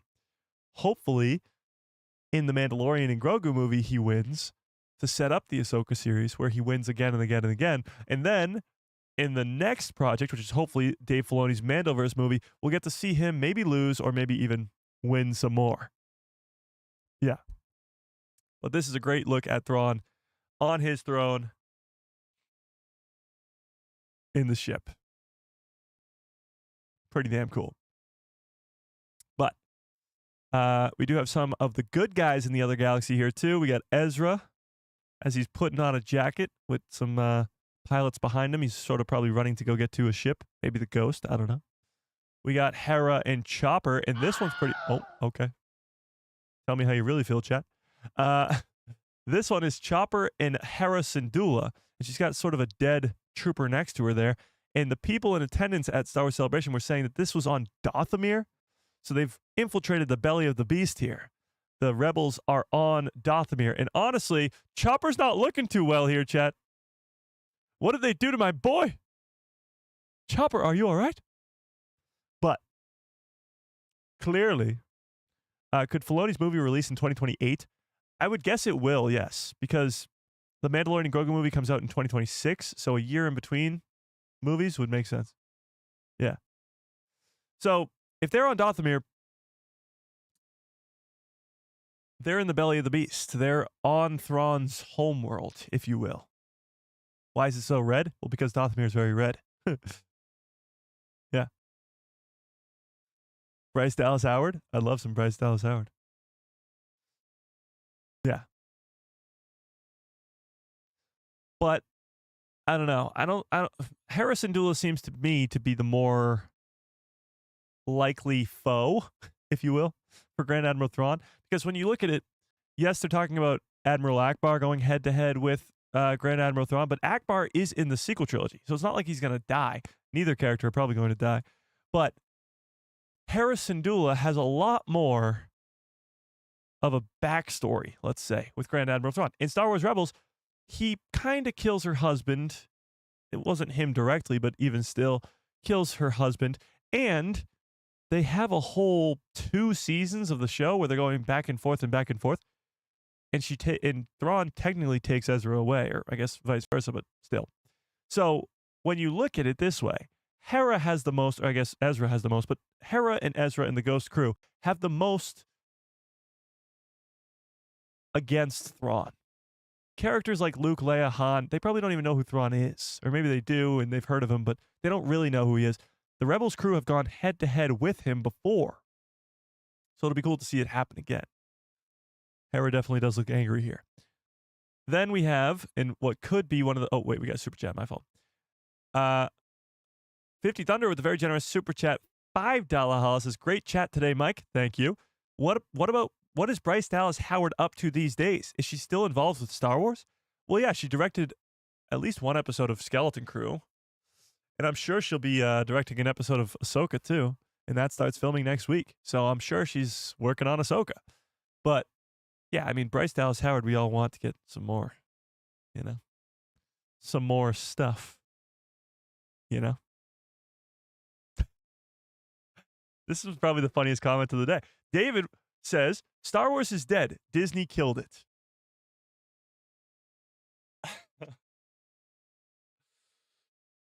That's insane. Like, to actually think that that's... Okay, sure. Sorry you see it that way, David. I don't know what to tell you. This is probably the greatest, 48 hours of Star Wars we've ever received in terms of news. And that's... Sorry you feel that way. Sorry. That's crazy. Okay. With that being said, that's so wild. Okay. Did we hit 147? We hit 147K? Awesome. That's cool. Can opened. Worms everywhere. Yeah. There you go. Okay. With that being said, let's get to the next, the final image, and probably the greatest image of the leaked concept art for season 2.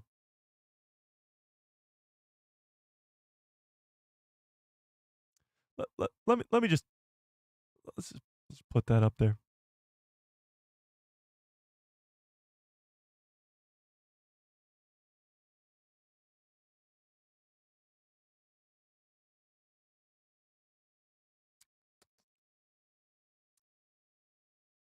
Yeah, I mean, John, I just feel bad for him at this point, you know?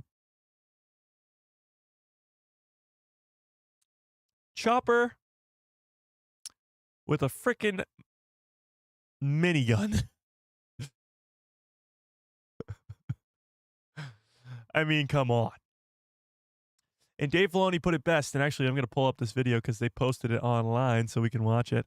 Dave Filoni said it best here. Let me see here. Go to Star Wars. Where is it? Where is he? Will be involved. We will see a lot. This is what he said on the stage. And Thrawn will be involved. We will see a lot. Hang on. That's not loud enough, Chad. More of him. And Thrawn will be involved. We will see a lot more of him. You'll see a lot more of Ezra.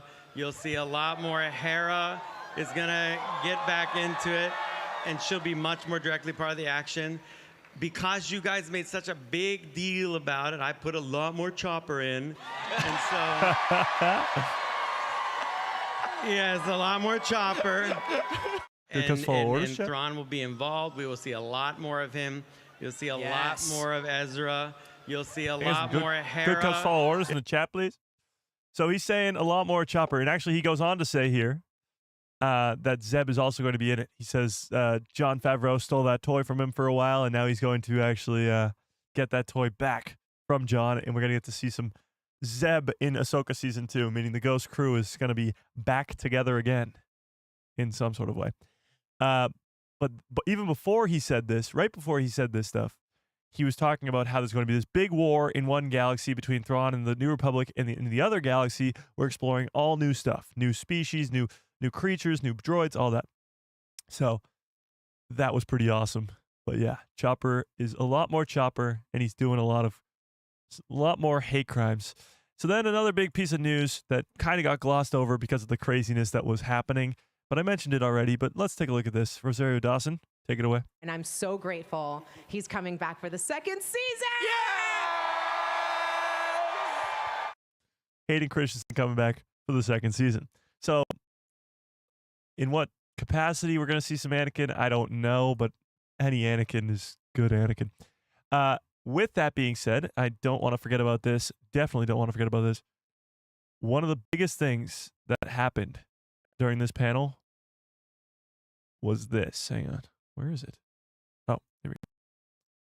Was this. So Dave Filoni had this great speech about Ray Stevenson and how meaningful his performance was and how meaningful he was to everybody on the set and all this stuff and how great he was as a guy. It was very emotional, very, very heartfelt, and enough to bring tears to your eyes. Or a scream to the super chat. I Hodge with a very generous $2 holla. I appreciate that. It says, good choppers, Filoni orders. Okay. I appreciate that. So Ray Stevenson, of course, sadly passed away before the first season of Ahsoka aired. And he gave us one of the greatest performances in Star Wars with Baylan Skoll, giving us a brand new character that fans fell in love with immediately because he was so good. And now, because he sadly passed away, with the approval of his family and of all around him, and Dave Filoni finally figuring out how to write the character, continue writing the character, they recasted Baylan Skoll. Rory McCann, who played the Hound in Game of Thrones, will be playing Baylan Skoll, and this is him. Both images are Rory McCann as Baylan Skoll in the outfit with the orange lightsaber. And I must say, at first I was like, I really don't like recasting characters. When a character doesn't look the same, it really pisses me off. Obviously, it's something we can't really change. Like Ray Stevenson, as much as we'd love him to walk through the door and play Baylan Skoll, it can't happen. So I will say this is growing on me quite a bit. Rory definitely looks the part, and I think, I won't say I know, but I think we are going to see something happen to Baylan that will alter his appearance. So I think Rory will only really be in the show for a couple scenes maybe, until his face maybe gets messed up and he needs to have a mask on or something like that. Something to make his face look slightly different so that the different look makes sense. I mean, maybe not. They just go full recast and they just give us Baylan looking like Rory. I don't know. We'll see how they go about it, but I don't know. What do we think of this, chat? What do we think? See, David, if you were actually a Star Wars fan, then you know that that's been around for, I don't know, 20 years. But what are you going to do? What do we think of Rory as Baylan Skoll? Do we like the look? Obviously, it's very hard to get past the fact that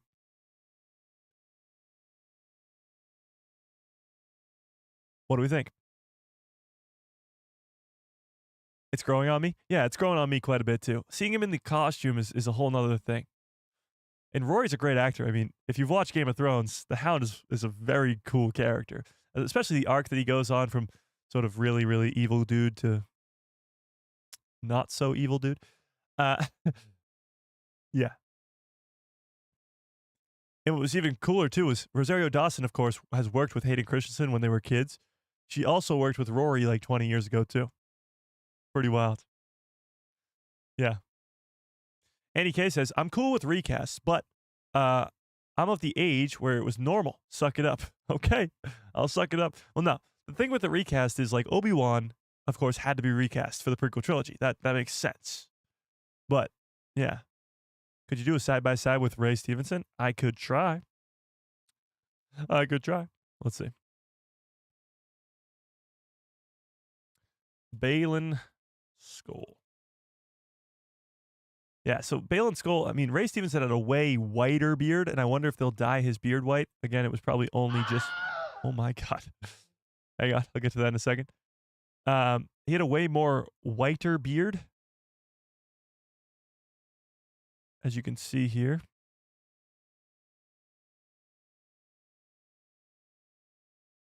All right, let's do this. Okay. Boom, there. And then put this one right, approximately right there.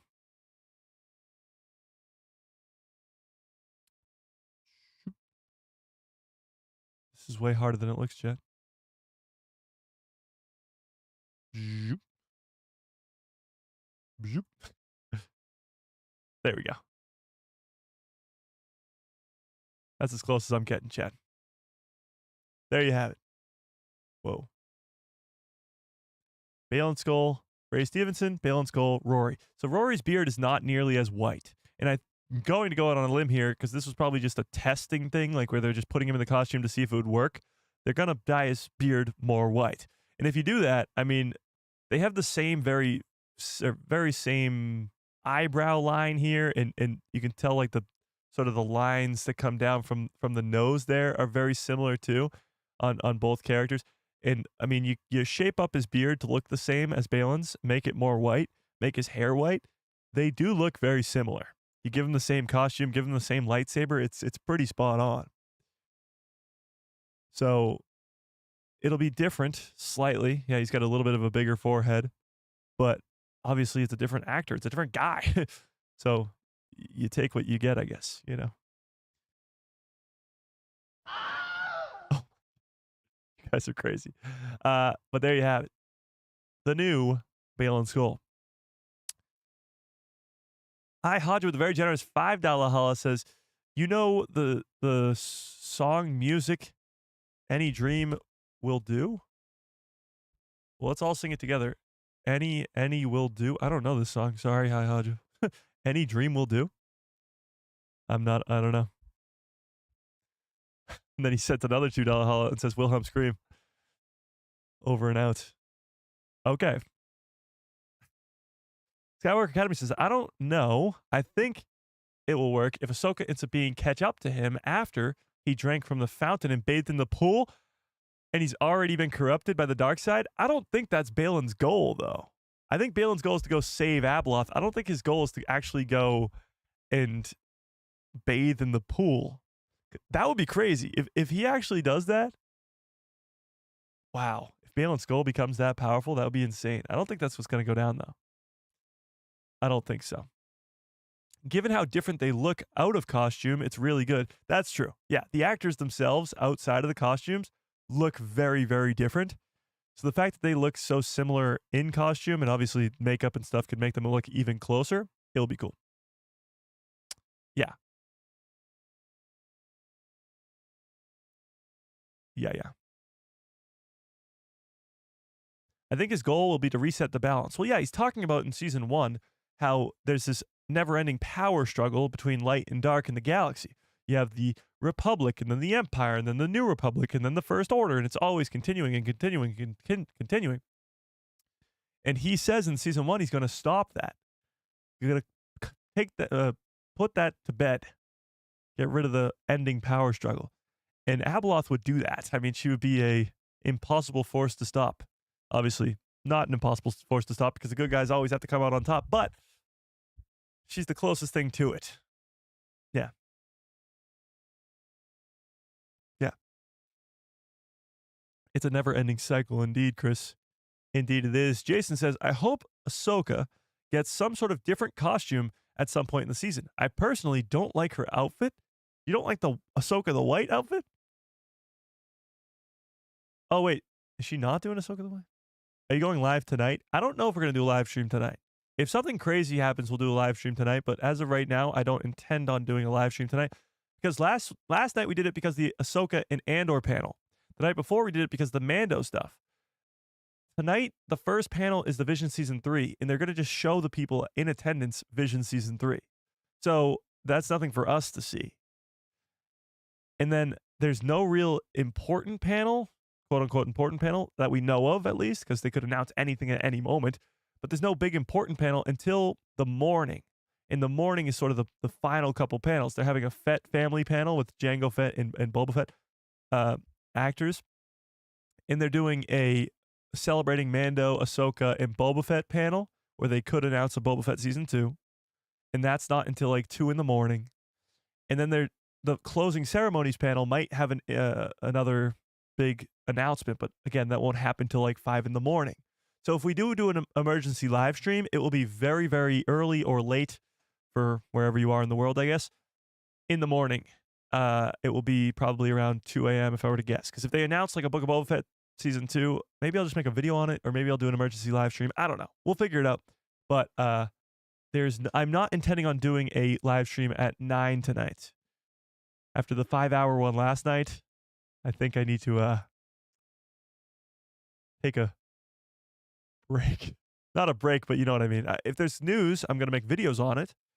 But the 5-hour live stream kind of drained me. And then I had to sleep for like 7 hours to wake up for this live stream. Well, I actually had to get my hair cut first. By Samantha. Samantha cuts my hair. So if you don't like my haircut, you can blame her. But I like it. I like it really short on the sides. Yeah. You need to sleep? Exactly. Well, I won't be sleeping until at least 5 in the morning. But, yeah. And tomorrow's Easter. Exactly. So tomorrow's Easter, and I'm going to have a bunch of family and food. And kind of want to have some sleep for that. So I'm hoping that there's going to be a lot of cool announcements, but I'm also hoping that they don't give me too much so that I'm not asleep all day. You know? Okay. But with that being said, what project haven't we talked about yet, chat? We talked about the Mandalorian and Grogu movie. We talked about the trailer for that. We talked about the Maul stuff. We talked about Starfighter. We talked about Ahsoka Season 2 and how insanely awesome it's going to be. What did we miss, chat? What did we miss?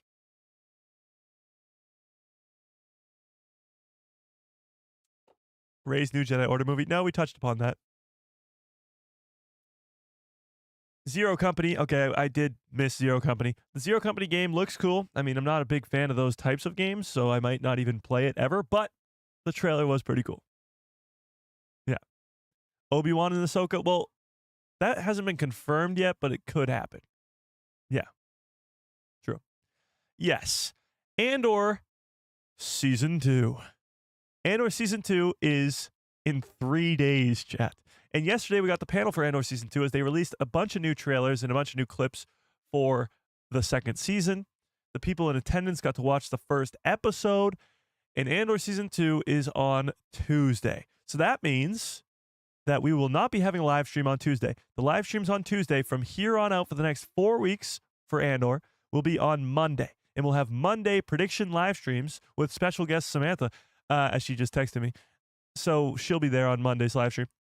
But on Monday, we'll have our final prediction stream before the premiere of Andor Season 2. We've been talking about Andor Season 2 for months now, watching all these hundreds of trailers that we get every single freaking day because the trailer day keeps the haters away. And now it's time for the final prediction stream on Monday. So that will be chaos, but we do have to talk about it a little bit today because we got a couple new trailers from yesterday's live stream. Oh yeah, we did have the Lego Rebuild the Galaxy Season 2 is happening. So Darth Jar Jar will return with Ahmed Best, and we'll get some more of that. I Hodge with another generous $5 holla. God damn, you feeling generous today. How many Jawa juices and how many death sticks do you need to stay awake? Knocking it out of the park. Go get some rest. Go get some rest too. It's an order. Okay. So yes, sir. Well, I won't be sleeping for. I just woke up. I literally just woke up like an hour before the live stream. So I'll be awake for a while. But how many death sticks do I take? 62. Yeah. No. Yeah. So, Rebuild the Galaxy, the Lego series, got a second season. That also happened. I feel like I'm missing so much of the news that happened. I'm just hitting the big bullet points. But Andor Season 2. We got to go watch these trailers because they're really, really cool. Really, really cool. So let's take a look at this. Take a look at this. By the way, there's so many interviews from Star Wars Celebration when we look at this, like so many of this stuff. This is my shorts for the year. Like all these interviews, there's so many great moments that we've been watching, and like literally my interviews for the entire year.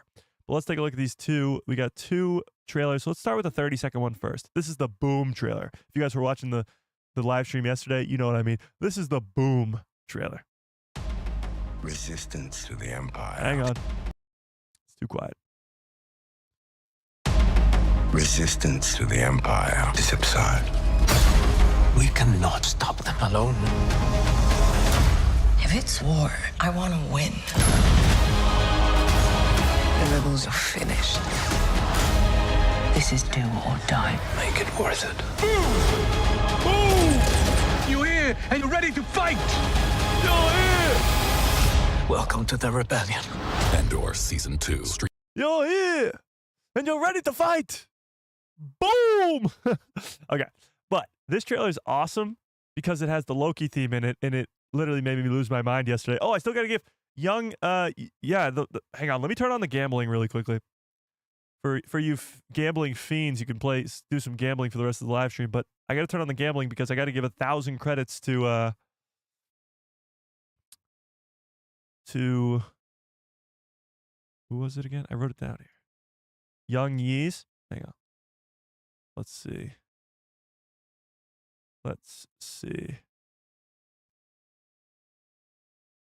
Search. Young. How does he spell it, though? Shit, it's not coming up. Hang on. Young Yeez, you in the chat right now? That'd be quite helpful. All right, the gambling is on if you guys want to gamble your monies away. Gamble your credits away. Shit. All right, I'll figure this out after, but let's go back to the trailer. Oh, he is here. Okay, found him. Oh, that's perfect. Young Yeez, you get 1,000 credits because you're the one who got this. Boom, there you go. I think that just worked. Okay, cool. Cool. All right, awesome. Okay. Let's get back to this trailer really quickly because the Loki, just listen here. That's the Loki theme, and yeah, okay. Resistance to the Empire is absurd. We cannot stop them alone. If it's war, I want to win. The rebels are finished. This is do or die. Make it worth it. You're here and you're ready to fight. Welcome to the rebellion. Andor Season. All right, that trailer is awesome. It's the Boom trailer, but the other trailer, we can go to it really quickly. This one is awesome. It's sort of a behind the scenes while also giving us some new footage here. And the music in this is so unbelievably cool. So let's listen to the music first and we'll listen to the whole trailer, but listen to the whole trailer first and then we'll break it down because it's so good. I came with you to be part of something. It's a different kind of mission. It means so much to reconnect with the cast of Andor. It's this amazing story that is so important for all of us. If it goes up in flames, it will burn. It will burn very brightly.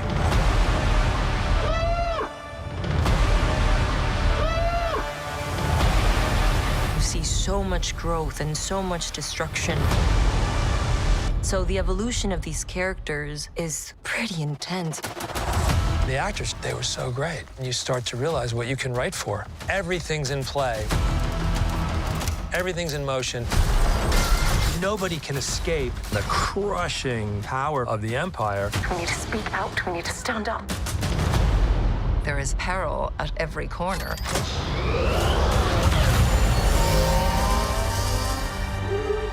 With a script of Tony's caliber, the depth and the humanity, I think it's very beautiful. There's something more here, and you feel it. But if I'm giving up everything,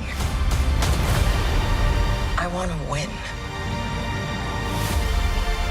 It's smart, it's emotional, it's human. We have to. And it just happens to be in a galaxy far, far away. We must stand together.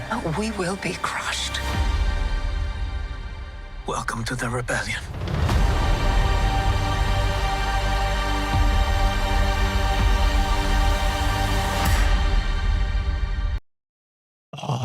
so good.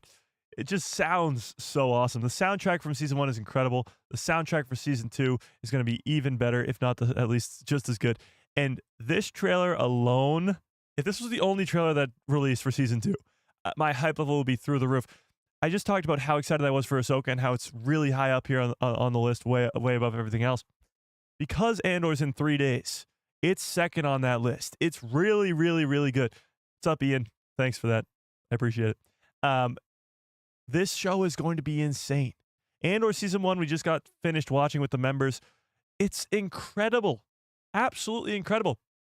My one goal actually to do on Monday before this show begins is rewatch Rogue One. I don't know. It's probably been maybe a year since I watched it. But because Rogue One's going to change forever after we see this second season. It's already changed a little bit after seeing season 1. But yeah, we got a lot of information about Andor season 2 yesterday, just from the interviews with the cast and crew. Tony Gilroy even saying that Perrin, Mon Mothma's husband, gets a monologue in the second season because he was like, my character came off as sort of a bad guy or so, like people didn't really like him and stuff like that. So yeah, it's pretty funny. But yeah, I mean, just listen to this last freaking note. It's so awesome. Welcome to the rebellion.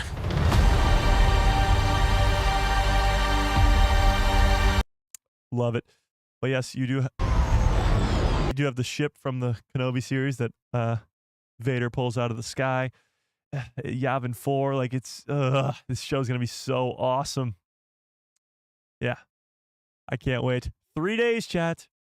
3 days. So Star Wars Celebration has been quite the experience so far. If you've missed out on all the coverage, we have, of course, 2 crazy live streams. The first one on Thursday night was the Mandalorian stuff, and we watched the trailer on there and all that.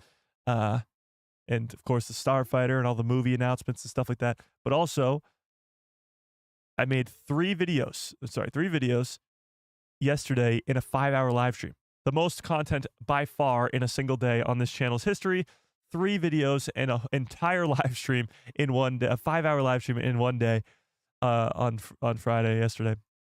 And then today we had a video come out this morning about Ahsoka, which is doing very, very well. I appreciate all you guys for watching that. And this live stream right here.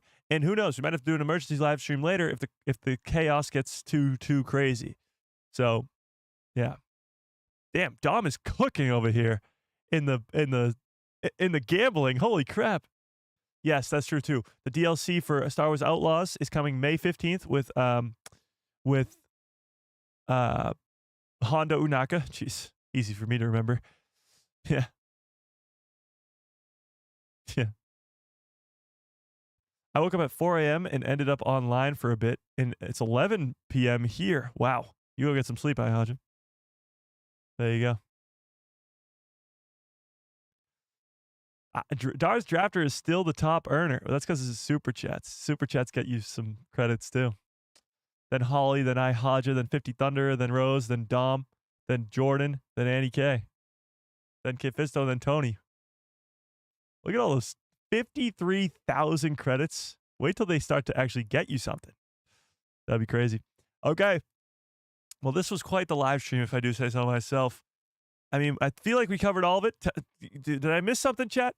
We talked about so much today. We started with Maul because the Maul series is so hype. But 2026 is Maul, it's Mando and Grogu, and it's Ahsoka Season 2. That is insanity. Insanity. Absolutely insane.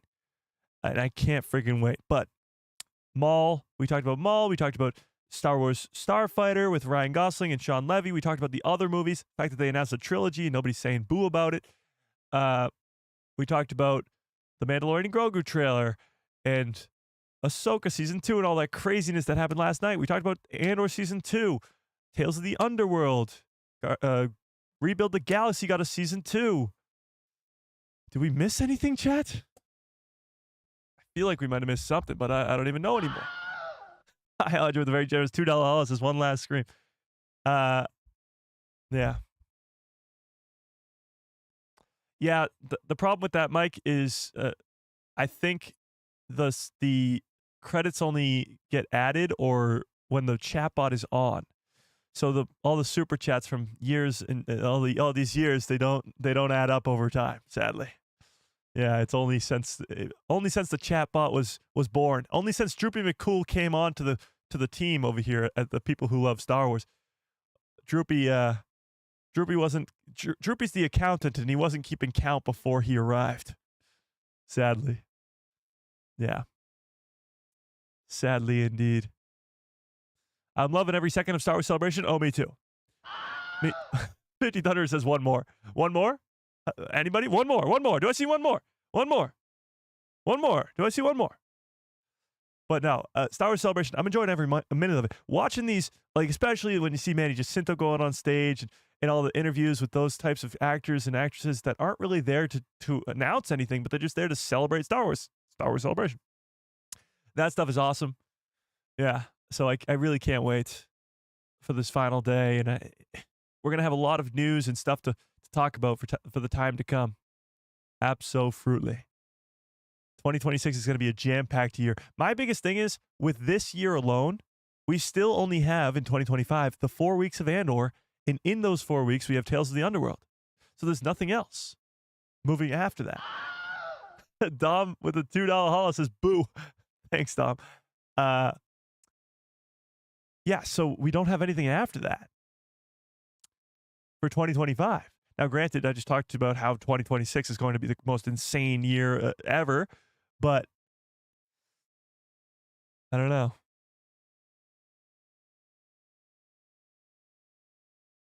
I don't know. You guys are winning way too much in this gambling stuff. You guys are... I have all these credits, and you guys are just taking them from me. I don't know what's going on here. Mike, will you play the DLC on stream? Ooh, interesting. I don't know. We'll see when it comes out. We'll see what happens. Because I did play through Star Wars Outlaws, but I don't know. We'll see. Chris says I'm the poorest person in the galaxy. Oh my God. Holly says, spam Mike with super chats. That would be nice. I'd appreciate that quite a bit, but you don't have to, chat. No, but in all seriousness, I think this final day will give us some sort of big announcement to cap off the weekend, because we had big announcements on Friday, big announcements last night, and I think some big announcements coming tonight to end the weekend on a high. Started the weekend on a high. Let's end the weekend on a high. I just don't know what it will be. Hopefully a live action show, because we got past the animation stuff. We got past the movies. Live action's still that place that's almost lacking a little bit. Because when you look at it, it's Ahsoka season 2 after Andor. That's it. That's it. And that's never really happened in recent past, where we have only had one show on the horizon. We usually have a lot more than that. So, oh my God, you guys are freaking crazy. 50 Thunder with a $2 holla. That's a good idea, Holly. I appreciate it. I appreciate it. Your lights are being kept on today, Mike. I guess so. I guess so. People are too busy gambling in the chat. That's what's going on. And you're just sending the super chats for the credits. I get it. I get it. You just want the credits to gamble your money away. I understand. I understand.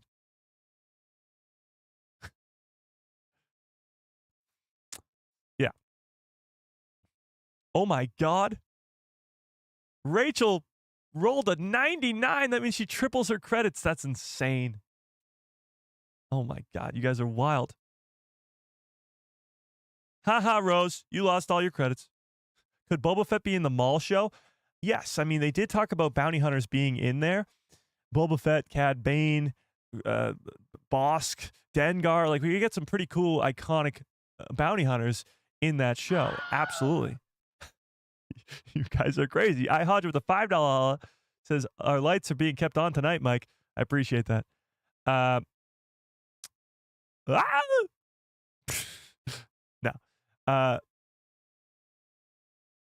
But yeah, I don't know if they'll announce anything too crazy tonight, but bounty hunters being in the mall show are highly likely. Boba Fett season 2, a Book of Boba Fett season 2. Tell me in the chat, would you want a Book of Boba Fett season 2? Yes or no? Because the possibility of it being announced tonight, it's kind of there. Like, it's probably not that high, but it's there. It's definitely there. So I really wonder if, with all the Tamara Morrison stuff happening tonight, they have their own panel. They're celebrating the Book of Boba Fett, Kenobi, not Kenobi, Book of Boba Fett, Mando, and Ahsoka. If they were to announce a Book of Boba Fett season 2, would you guys want that? See, I'm seeing a pretty mixed bag. Some yeses, some nos. I feel like with a season 2, Cole, I appreciate it. No message, but I appreciate it nonetheless. With season 2, you could do so many things. The crime syndicate, bring in a lot more of that. I don't know. How much sleep have you had, Mike? You're doing an amazing job with the live streams and breakdowns, my friend. Thank you. I appreciate that. But how much sleep have I had? Well, I did get a solid probably 6.5, 7 hours. I slept from probably 8. Let's do the math. 9, 10, 11, 12, 1, 2. 2:30-ish is when I probably woke up. So about 6.5 hours today. Yesterday I probably got 7, maybe. I just sleep through the day. Like I'm nocturnal now, chat. I'm nocturnal now. Yeah. But I do what I can. I have churned out 4 videos in the last 24 hours and a 5-hour live stream and now another 2-hour live stream. I don't know what to do now except for talk Star Wars. And all I keep hearing in my dreams is yeah. Yeah. Exactly. All right. We do have to get on out of here, though. Got to go get prepared for the final night of Star Wars Celebration, chat. Got to go get something to eat and have some fun. All right, so I really hope we get something cool going on tonight. Some big announcements. No, thank you. You're amazing, Andy K. You're amazing. We did just hit 147,000 subscribers, so we're getting very, very close to 150,000, which will be so cool. We got to do something for 150. I don't know what we're going to do yet, but 150 needs to be celebrated somehow, some way. So we'll do that something. I don't know what we'll do, but we'll see. Oh, my God. Book of Boba Fett Season 2, please. I'll be down for that, Fearless. I like that. I like the sound of that. Yeah. Yeah. We're working on a lot of stuff in the background right now. Some cool new video stuff with AI. Some merch store stuff. Yeah. We got a lot of stuff going on. There's also, oh yeah, the Fortnite thing's happening tonight. So the next Fortnite season, for any of you gamers out there, is a Star Wars one. You guys are crazy. Do Maul Kenobi in my mind's eye. I can see him. There you go. Yeah, so we got, oh my God. You guys are crazy. I'm literally not going to be able to sleep tonight because I'm just going to be hearing, ah! in my head the whole time. But yeah, tonight, if you are a gamer, there you go. The Fortnite new season is a Star Wars one. All right, let's end this poll. Which show are you guys most excited for? Ahsoka Season 2 is in the lead. 41% of you guys say Ahsoka Season 2 is the most excited one. Then 31% say the Maul show. The Mandalorian and Grogu is at 22%, and Starfighter's at 4%. No really surprises there. I mean, the Starfighter movie is still 2 years away, and we don't know much about it, so that makes sense. And the video numbers don't lie. I mean, all the videos I've posted so far have been doing extremely well, except for that Starfighter one. So, yeah. All right. I do have to get on out of here. I appreciate you guys. So, oh my God, Rose says, do the Maul scream. I was trying to save my voice by just doing the beginning of it, Rose, but fine. God. My mind's eye. I just love doing that. I can see him. Kenobi. Kenobi. Sorry. All right. Yeah. I don't want to break the microphone, you know. But I appreciate it, Rose. I really, really do. Okay. Super chats, memberships, keep the lights on over here. I appreciate all you guys who sent those super chats today. It was very, very generous. The Wilhelm scream is quite the fun addition to it. I hope you guys all, yeah, if I don't talk to you guys by tomorrow, if you all celebrate Easter, or even if you don't, hope you guys have a great Easter tomorrow. Watch out for some videos tonight / tomorrow morning if there's some big news breaking, possibly Book of Boba Fett Season 2 or whatever, Skeleton Crew Season 2 or Acolyte Season 2 or whatever it may be. Watch out for videos about that. And yeah, live stream on Monday, not Tuesday, Monday for the prediction stream for Andor Season 2. And we got Andor this week, chat. 3 days till Andor Season 2. Wow, what a crazy time it is to be a Star Wars fan. And episode 3, day 3 of Star Wars Celebration is tonight. So I hope we get something cool for you. I appreciate you all so much more than you will ever know. Smash a freaking like on the stream. How many likes do we have, chat? Am I going to be upset? How many likes do we have, chat? Actually, that's a pretty good amount of likes. I like that. Okay. But until next time, I hope you have a great rest of your evening. Smash a freaking like on the stream if you haven't already. May the force be with you. Always.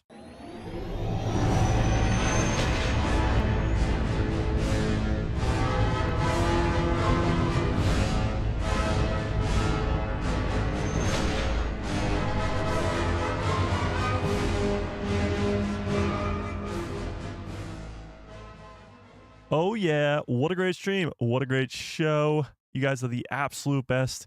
I appreciate you all so much more than you will ever know. The hype is real, Jet. I mean, we got stuff to talk about for the rest of time when it comes to Star Wars. So the people who love Star Wars are not going anywhere. We are actually still growing, chat. We are not going anywhere. I'm not fucking leaving. I'm not fucking leaving.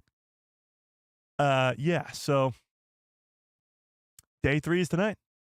And I can't freaking wait. I can't believe last night, we didn't even talk about this today, Cyril, actor, Kyle, was on stage and he dropped an F-bomb. And then to top that all off, Diego Luna drops F-bombs in Spanish. And then even crazier, I think Tony Gilroy said shit. Oh, it was great. It was wild. What a crazy time. And even Alan Tunick said something like that too. What a crazy time. But until next time, I hope you have a great rest of your evening, great rest of your lives. And good night, everybody.